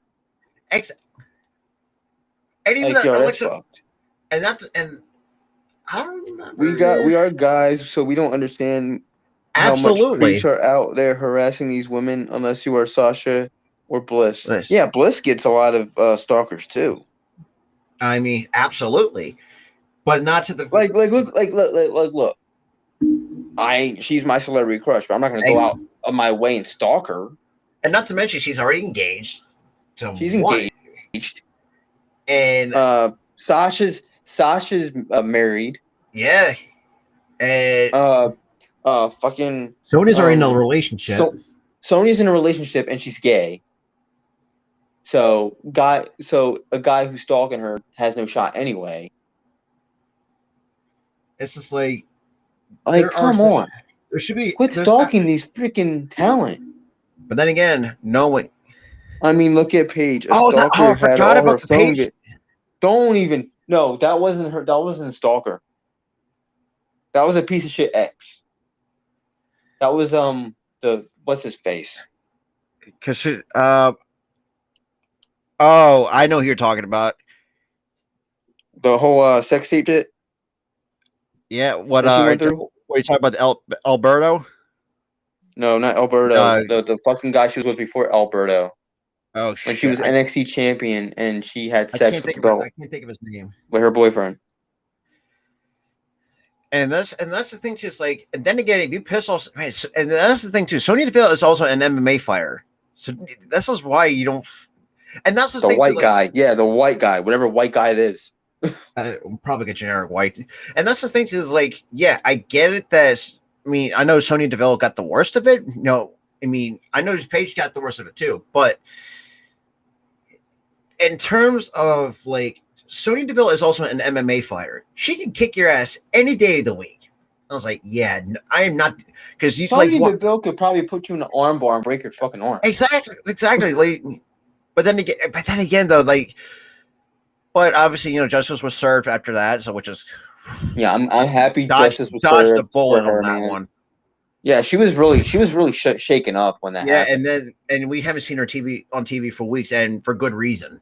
Yeah, for great reason. And I That's respected understand. that she was, and I respected that she was off TV while this whole thing was going down. Oh, exactly. Like, And look, handle that situation. you know, Come back when you're recuperated and better. oh, Brian Maddox. Oh my God. Oh yeah, Brian Maddox, that Oh, motherfucker, that dumbass. God, even on TV, I hated his ass. dude.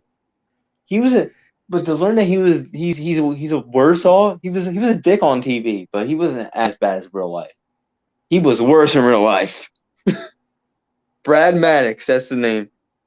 My God, the guy. He was worse in real life, way worse. Oh my God, I'm surprised no one. Yo, I felt I felt really bad for Paige and her relationships. Brad Maddox, Alberto Del Rio were dickheads. He was legit a creep. Yeah. Absolutely. Now she actually has probably. And The problem with that is another thing I had a problem with. I was trying to urge fans on like Instagram and Twitter at that time. to really check because Please stop reposting the videos. Because it just makes And you they look just kept doing it.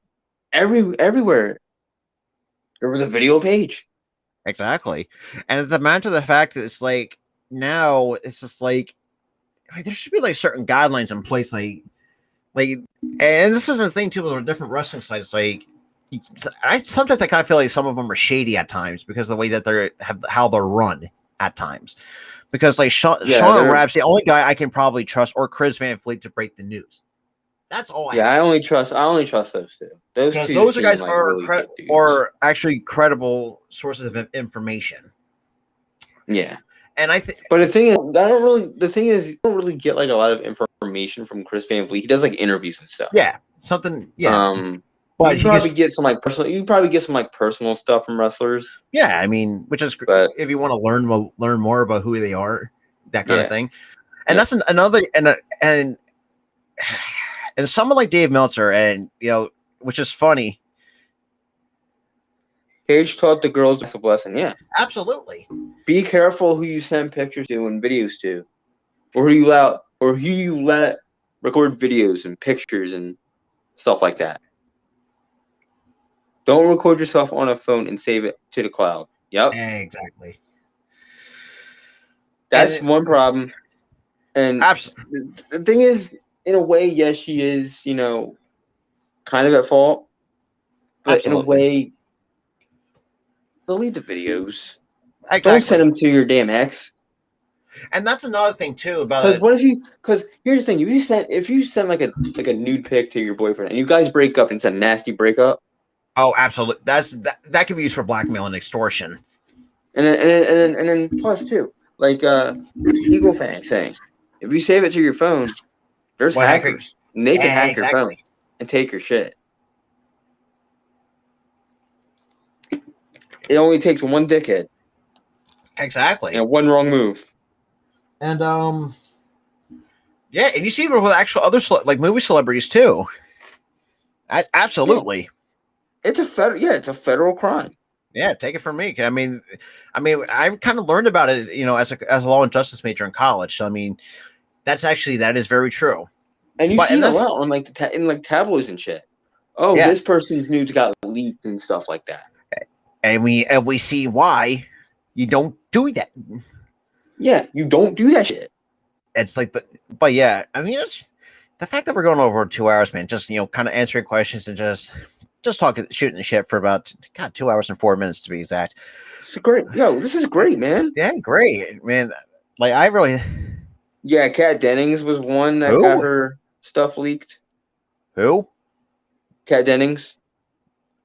She's in the Avengers and Thor and shit. I'm gonna have to Google search her one after this because I don't know. You'll know when you look her up who she is. Because man, excuse me. Sorry, I was choking my Mountain Dew a little bit. You'll know who she is. I know who she is. that's one name that's not familiar to me. If it's not Robert Downey Jr., Chris Hemsworth, like something that's a big name. If it's not Robert Downey Jr., if you don't know who Robert Downey Jr. is, there's a crime. Like, oh, that is a huge crime. If you don't know who Robert Downey Jr. is. Okay, she's a Darcy. Okay, so she starred in Two Broke Girls. Yeah, she's in that. One. I really didn't like that show, honestly. She was also in WandaVision. What the fuck? Yeah, she was a scientist. Oh, okay. She was in Thor as a scientist. Okay. She's part of the MCU. It's like it's just like one of the. It's like when, and that's another thing too. Like these like lesser known actors or actresses that I don't know. If you're not Scarlett Johansson, Robert Downey Jr., Chris Hemsworth, Chris Evans, for example. Like, who the hell are you? Yeah, but I think her name will get more, profile when it comes to that. She's gotten more profile over the years. Oh yeah, and the fact that she's also from Brim, that's crazy. Like seeing some of these actors that are coming from, here from PA. Yes, she's from because science people are supermodels. Hollywood is out of touch. Oh, it's super out of touch. I could be a fucking scientist if I wanted to. I'm smart enough. I ain't fucking model. Oh my god! Do you see any 6-pack abs? I don't. Look, I'm not gonna. Yeah, I don't get it. I don't get the whole pretending to be something you're not. Honestly, when it comes to that, I love how this is branching off past wrestling now. Yeah, and that's another thing too. Like, could you imagine have we ever seen a science wrestling gimmick? I don't think we have. Huh? A science wrestling gimmick. Since you brought up about science, we've seen a teacher wrestling gimmick, but that was Michelle McCool. But holy crap, was that suggestive? Well, the way that sexy fucking no, she had she had sexy costumes every week. That's all that was. Yeah, that's very true. Same thing with fucking Tori. Oh my god! Oh man, that Ivory. Oh my lord! Ivory was low key pretty. Yeah, ever since Stacey Keebler, man, she was my go-to. Other than Candice Michelle, she was my other celebrity crush. Bro, Stacey Keebler was hot. Dude, she had the fucking looks, man.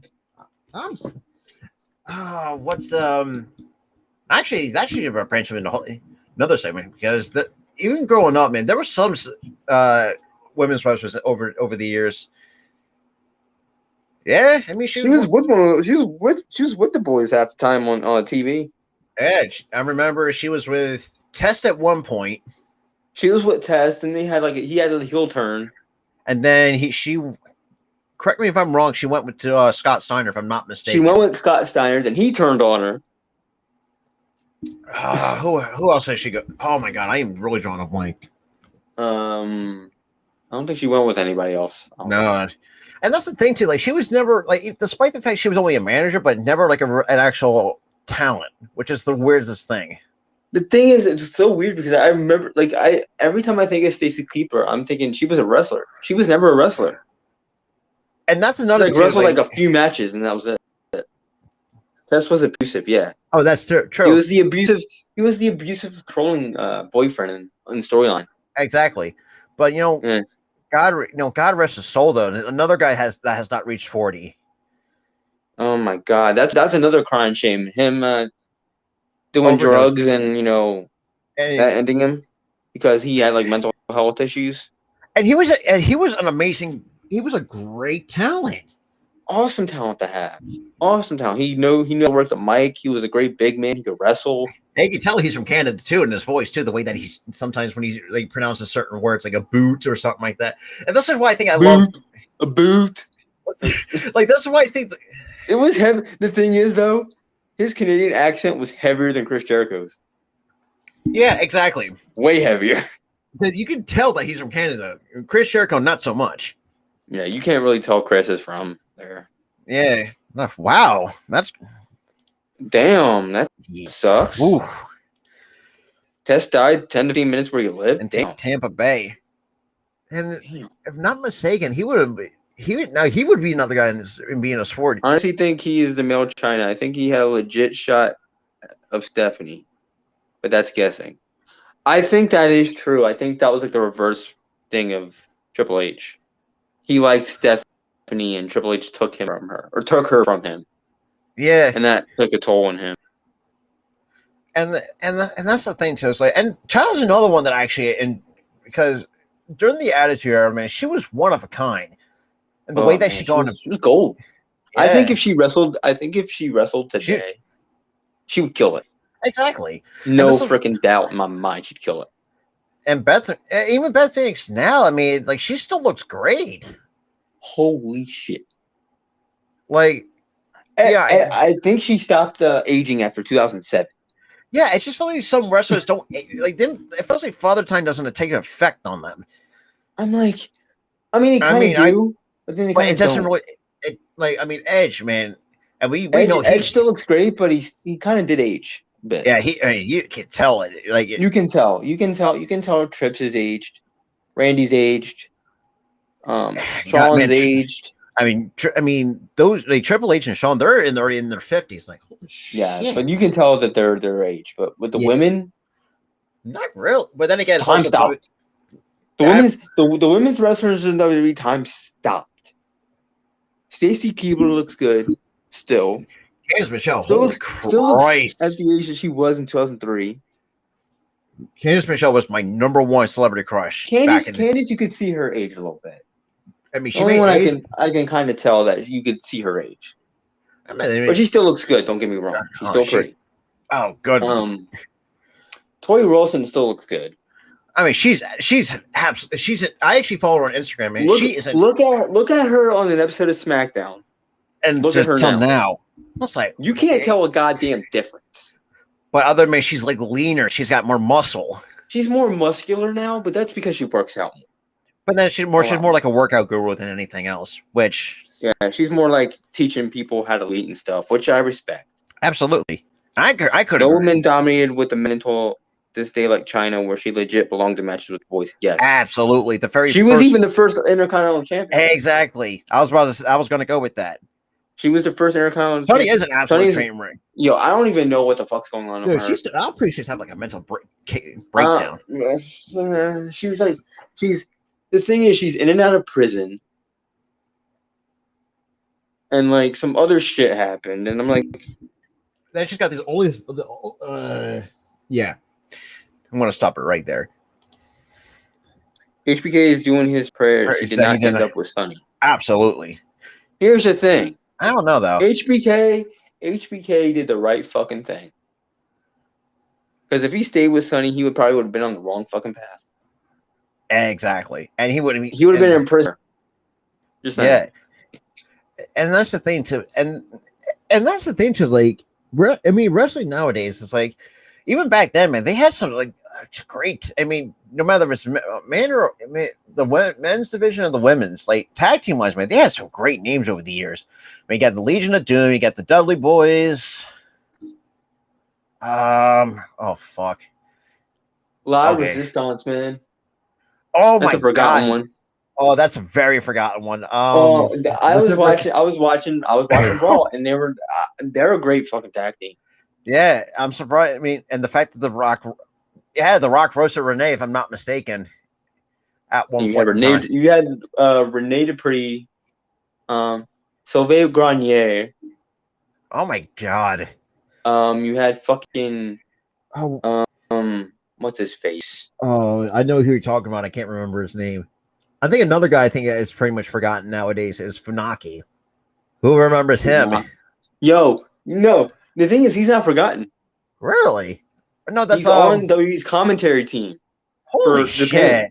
Oh my God! So he's on TV a lot when they do the pay-per-views and they go around the different countries. The commentary. Oh my God. Okay, I know Michinoku is another guy that I feel like has been forgotten because I remember him and Finoki. He's in New Japan, man. Really? He's still wrestling. He's in New Japan. He's a manager. Holy shit! That's Meng. Where he was actually Sonny Ono. Name doesn't really ring a bell. Meng, I know it does because he goes by a different name. Haiku. That he goes by Haiku in New Japan. I remember him, kind of. Because I've heard him. yeah, because he was kind of. Correct me if I'm wrong, Eagle. I kind of feel like he was like I don't know. Was it he was? I don't know. I don't know if he was Samoan. I don't think he was Samoan. Oh, but I know he has connections with the Bullet Club in New Japan. Oh yeah. That's where I know him from. Yes, he was in New Japan after the whole warfare between him and the Elite. Yeah. And he's still the fact that and this is the thing too. This is why I think Japanese wrestlers are some of these Japanese legends like, oh, for God's sake, the Great Muta. The fact, God, where's my the fact that he has like, was it Noah's? Oh shit, like Noah's like top title. It's just absolutely. This is why I think I love the Great Muta too. Like he's another guy that I actually enjoyed watching. The fact that he's still going on at his age, oh my lord. Okay, I might have to take that Bautismo down. He's really starting to piss me off. Oh fuck! I even lost my train of thought. God damn it! Oh right. Oh, and that's the thing too. Like, and yes, yeah. I don't blame you. All right, brother. You know, thanks for hanging out though, man. For the last 2 hours. Thanks for all the hours. questions. He gave us a lot of content. Yeah. Get your fellas there, Yeah, right? we'll see. Yeah. Hey, look. It was a blast, man. Actually, mine. Oh, definitely. Oh yeah, come on in next time. Yeah. I mean, that's a. Yeah, you can come in on as a video guest, man. I'm here. Absolutely, because we can. Yeah, God, Great Mood is almost 6. He'll be turning 59 in December 28th. Yeah, he's old, but he's still going at it though. That's he's still going at it, and he's still really good. It's just like now my thing is like, where's Tajiri in all this too? I wonder where he's in MLW. He's the oh my God, he's a champion in MLW, man. God, like that's another guy. I think he won the middleweight title. Oh my God, I feel like WWE dropped the ball with him on his return. He was there for like what, a week, and then they cut him, which is ridiculous. They put him back in the cruiserweight division where he shined in the early 2000s, and then they cut him. And they cut him after a week. Like, why? Him and oh my God, him and William Regal, man. Which you cannot ask me for a better comedy duo than those two on screen. Or him and his feud with fucking Eddie over a car. Oh my God, that and you wrecked my car. Oh, I'm sorry, man. Or spit in the face of Jonathan Coachman in the locker room. Well, that shit was funny. That was funny. I was like, but yeah, hey, but yeah, I'm gonna probably hop off. Yeah, we've been on for like 2 hours, so 2 hours, 18 minutes and counting. Yeah, but yeah, man, thank you for those, man. Thank you those who stuck around the chat for the last obviously now it's 1:17 a.m. We started this shit at like 10. Actually, no, we actually started at like midnight. Yeah. Or no, 11. 11 something. I think like 11:30. Yeah, it was 11:30. But yeah, it was a pleasure for those who stuck around the chat. I mean, big thank you to Eagle Fang for asking questions and chatting with us. Yeah, just chatting the day away. My buddy Jerry from the Backyard Birds podcast. He's another good guy. Thank you for stopping by. Yep, thank you all for stopping by.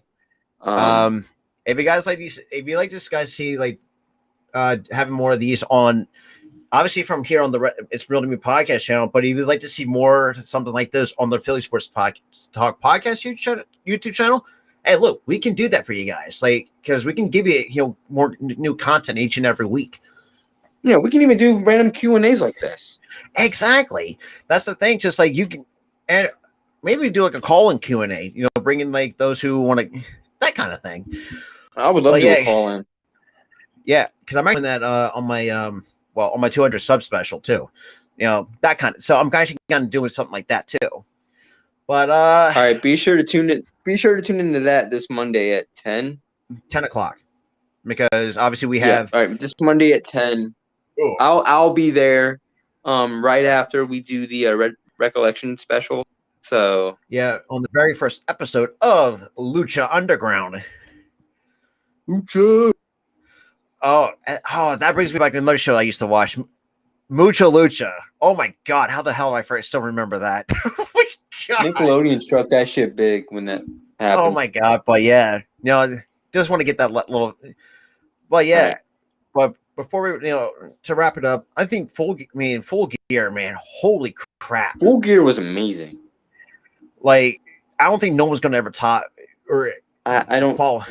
I don't even know what's gonna top it. I'm still we were still reeling the next day after that. You literally texted me this morning when I got up. I'm still reeling. I'm like, me too. Yeah, because that's like, and now you can actually see our reactions on our reaction in a video of fucking Jay Lethal signing with All Elite Wrestling. And the funny part is, and here's my final thought. The funny part is, our streams somehow lined up with each other. Yeah, because if you watched the live stream last night, we were streaming it on separate things. I was streaming it on a site, a free site, and I had it on Bleacher Report, which was kind of funky at times when it just wouldn't play. Yeah, and at times it did kind of match. So bear with the different different things going on. But in that moment though, our stream lined up. Yeah. And we both just freaked out over him saying that he's All Elite. The fact that he signed it, which I know you call that for weeks, and obviously with the Ring of Honor going under, it's like, honestly, he was the top star of Ring of Honor, though. I mean, could be that's a really great pickup to have, and the fact that he answered the open challenge to Sammy Guevara. Oh my God. And now we got Tomohiro Ishii too. Like, what is going on? Oh, for the love of God, man. I think it's crazy. It's gonna be a crazy week. So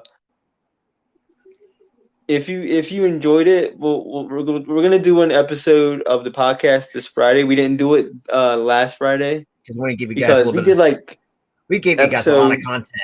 A lot of content. Every day this week. And the fact we're close to 20 subscribers on the It's Really podcast is absolutely insane. It's mind blowing because I didn't expect to get past 10. And the fact that our reaction has blown up on the channel too. It got 35 views. I'm like, the fuck? Like last time I checked, at the time of streaming, it's at 46 views. What the fuck? Exactly. Why'd you get over 50? I'm pretty sure that's going to get more than our all out pre-stream. Because the way that why'd you get 70 something? Because I know our all out pre-stream was at 70 something. Yeah. Let me check because we have a lot of content on here. 74 with 44. I feel like the pay-per-view streams do a lot better than the regular streams. Well. Like the fact that you made a video on a reaction, it really did show it showed the fans that we were into it and the fact that he said he's All Elite, it just made us what? It just gave us we freaked. So with that said, I know we're rambling on. Thank you guys for watching tonight. This was on both impromptu. I didn't announce this. I should have did it last night, but thank you for guys for watching here on the It's Real and Me podcast channel and the Philly Sports Talk podcast channel as well. So bring in new fresh faces. Yeah, if you enjoyed the content and if you're a wrestling fan over on the Philly Sports side, like and subscribe to the It's Real and Me channel. Yeah, And also subscribe to the Philly Sports Talk podcast too, as well. If you from our side, from the sports It's side True things. podcast, go over there and do the same here. And look, if you like sports and wrestling, I mean, we're a good combination to be. Oh yeah, absolutely. And honestly, I got nothing else to add. Anything for you? Like we've said for weeks now, mental health matters. We love you. We care about you and your health, your mental state, your physical state. We love you guys, and thank you. And to get over 10 likes, not 10 likes, 10 subscribers is mind-boggling to me. Yeah, and the fact we're getting close to almost hitting the 20 piece. We're almost hitting 20. Yeah, and then the fact, and hopefully one day we can at least get the same amount here from and I know some of you are going to say, "Oh, that's not a lot." I know. Well, especially and I know it's not. But we got to start somewhere. And for those who don't know, this is kind of, and Tyler, and you can attest to this too. I actually texted you about moving our podcast here to YouTube, trying to expand get more, expand our horizons a little bit. No, I didn't know. You didn't text me. I texted you. Oh yeah. Okay, you did. But I texted you about it, and then I texted Brandon about it, and he was like, "Yeah, do that." Because on Anchor, we were just not doing good. We were floundering on a down path. Yeah, and this is why I think, and plus, I think YouTube's also a popular place to watch get your content from. No one's going to download Anchor to watch something that they or Spotify, or Spotify. But with YouTube, it's already preset in phones and TVs and on Xboxes and everywhere. And think about it this way. The Philly Sports Talk podcast channel wouldn't be as big as where it is, 10 months ago. We are at 200. It's actually 203, I should say. 203. We are over 200 right now. It's fucking crazy, and we're almost close to almost 10K views total on the channel. Bro, 10,000 views. Last time, actually, that could. Oh God, am I fucking stop fucking shit up? That would be nice. Bro, Rob, I got a question for you. What's up? Did we fuck around and get famous? I don't think so. Right now, the channel is, when it comes to view set, is 9,428 total views. Shit. Yeah. Oh my God. Yo, thank you.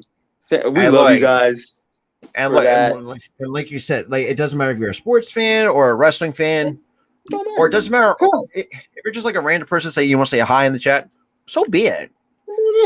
You don't care. If you're not a wrestling fan, whatever. You're not gonna understand what the hell we're talking. You're not gonna understand what the hell we're talking about. But we love for you guys stopping by. Hey, look, if you got any like Tyler said, your mental health matters. I mean, we preach this not say preach it, but we kind of say it at almost every stream in our podcast episodes, and because this is something that we take seriously, and we take it a lot serious. Exactly, and we dealt with on the personal level, and we're not gonna delve on it too much. We've explained this before. I mean, it's like we're beating the dead horse, basically. We're beating a dead horse, but guess what? We do it because we care. Exactly, because it's like we've seen some great wrestlers over the years, lose their life from it, Mm-hmm. And I think we started this after Daphne died, and we're not gonna finish doing this. No, this isn't some fad that's gonna disappear. No, this is like what happened to Daphne is going to be it's still lingering with me. It still is to this very day. It's still lingering with every wrestling fan that knows about mental health and how serious it is. It's just like, and like we said, because I know we're almost at 2.5 hours of streaming, but you guys are amazing. It doesn't matter if you're coming from the Philly Sports Talk podcast channel or here on the Israel to Me. The support that we get on both channels is absolutely insane. We love it. and at times, and even here on the Philly Sports Talk podcast channel, like the comments that I get, sometimes they're I mean, other than the spam links I have to freaking constantly keep removing. I got some good insight, some really mostly positive comments. It's like because I think I people get asked me, say, why not try doing this or whatnot, or try making this video, or like kind of give me different ideas, in the comment section, and the fact that you guys do that, it means a lot to us as small content creators. It goes a long way, Obviously, my buddy Eagle fan too, but yeah, obviously, probably in bed, but thanks. He's a good sportsman and he loves wrestling too. Like it's a perfect combination. Yeah, we were sitting here talking about Goldberg and WCW. That's from way back in the 90s. 90s, man. Like that's huge. And then he mentioned Gilbert too. I was like, God, Gilbert. Oh, mentioned my Lord. Gilbert. Like it's stuff like that makes us, want to do this a lot more. Exactly. That interaction with you guys and that talking to you guys and stuff. And I enjoy, and that's why I enjoy that's why I enjoy going on Twitter and commenting on different things of you guys. Exactly. You guys. Maybe if you want to be part of the show, just hit us up. Like hit us up on mostly Twitter. Mostly my buddy Tyler, because he runs the Twitter. Yeah, I don't run the Instagram anymore. I run the Phillies. I really don't run the Instagram anymore because I really didn't care about the Instagram one. Yeah, I feel like Twitter. I mean, well, yeah, but Twitter's a lot better. Twitter's a lot better when it comes to that. Absolutely, but you can. But yeah, that's where I met like a lot of our. That's where I got the idea of making multiple videos, because somebody hit me up saying, "Why don't you make multiple videos?" Like, exactly. Oh, that's a good idea. And the fact that you brought the idea of trying to edit our reaction to Jay Lethal, that turned into that was a video all in itself, and look how well that's doing on their channel. Yeah, that was just a simple video that I had clipped out of a Facebook video. Exactly, and I put it on YouTube just to see what it would do, and it did well. Exactly, and it just it was just basically me throwing some at a wall. Exactly. Sticks. Exactly. But obviously I know we don't want to keep you guys. I know there's probably not people watching this. You probably watch the recording of this because obviously it's almost 1:30 in the morning. It's about you guys are probably sleeping, but but yeah, I'm gonna mentally tug you guys in anyway. Give you a kiss on your foreheads. Please say good night and go on my merry way. Yeah. But yeah, like compared to the. But yeah, guys, man, it's just like the interaction we have with you guys. It's just at times, amazing. It is amazing. Like it's so hard to comprehend like how much it means, especially. And the thing, and like I said, yeah, it's almost 20 viewers and it's almost 20 subscribers, but it's not a lot compared to your like high level YouTubers. But having 20 people that watch us is just as great. Hey, I think about it this way. 10 months ago, there'll be actually technically January coming of the new year, it'll be a full year of the Philly Sports Talk podcast channel. And the fact that you guys, I mean, at times if you guys like, and the insightful comments that you leave under my video, the videos that I make, is just, I just love it to bits. I mean, like, and I love seeing it too. When I go on your videos and I see the comments, I love it. Exactly, and this is why it kind of gives me the, give me more video ideas. Like you guys, like your guys' comments gives me ideas to make, and then the next thing you know, a lot more content is coming to you guys. Yeah, and like you said, with that said, though, Rob, exactly. Comment on here. Hey, look, on the two on the stream. Pages. See, what do you guys want to see? Wrestling related, or if it's sports related, hit me or like comment under there as well. Like I have like over 200. Comment under there with sports. I have comment anything. You can literally put anything on those two. You can comment one wrestling and one sports. Or if you like say, like a random chill stream, we can do that. If you want to show stream, hey, I don't care. We can just sit here and something hang like out. this, like a Q&A chill stream, like kind of get to know us a little bit as content creators. And I know this wasn't originally supposed to be a chill stream with questions being asked, but I'm glad it evolved to that. Exactly. I mean, because I know we're trying to end this as quickly as possible, but like we said, your comments, you guys, the fact that we're almost at 20 subs here on the Israel News channel, yeah, it may not seem like a lot, but take it from my experience, with the Philly Sports Talk podcast channel. When that hit 20 subs, like I really never thought about it that much, but here with this channel that we dedicated to a lot of wrestling fans and bring you the wrestling content each and every week, no matter if it's a video. I feel like this channel was more of a grind than when you hit 20. Well, yeah, and that was a grind too. Because you kind of grew fairly quickly. Yeah, but this was like a slow crawl. But I'm glad this was like a slow crawl. But yeah, but you guys, I mean, without you guys, showing your support, like we wouldn't be grinding out each week for you guys. I'm just glad people are watching. Good. Like, I know. Wow. And compared to my buddy Tyler, they love us, man. Hey, we love them. That's all we're here for the wrestling fans. Yep. But guys, with that out of the way, this is Robert and Tyler from the It's Real New podcast and the Philly Sports Talk podcast channel. Peace out.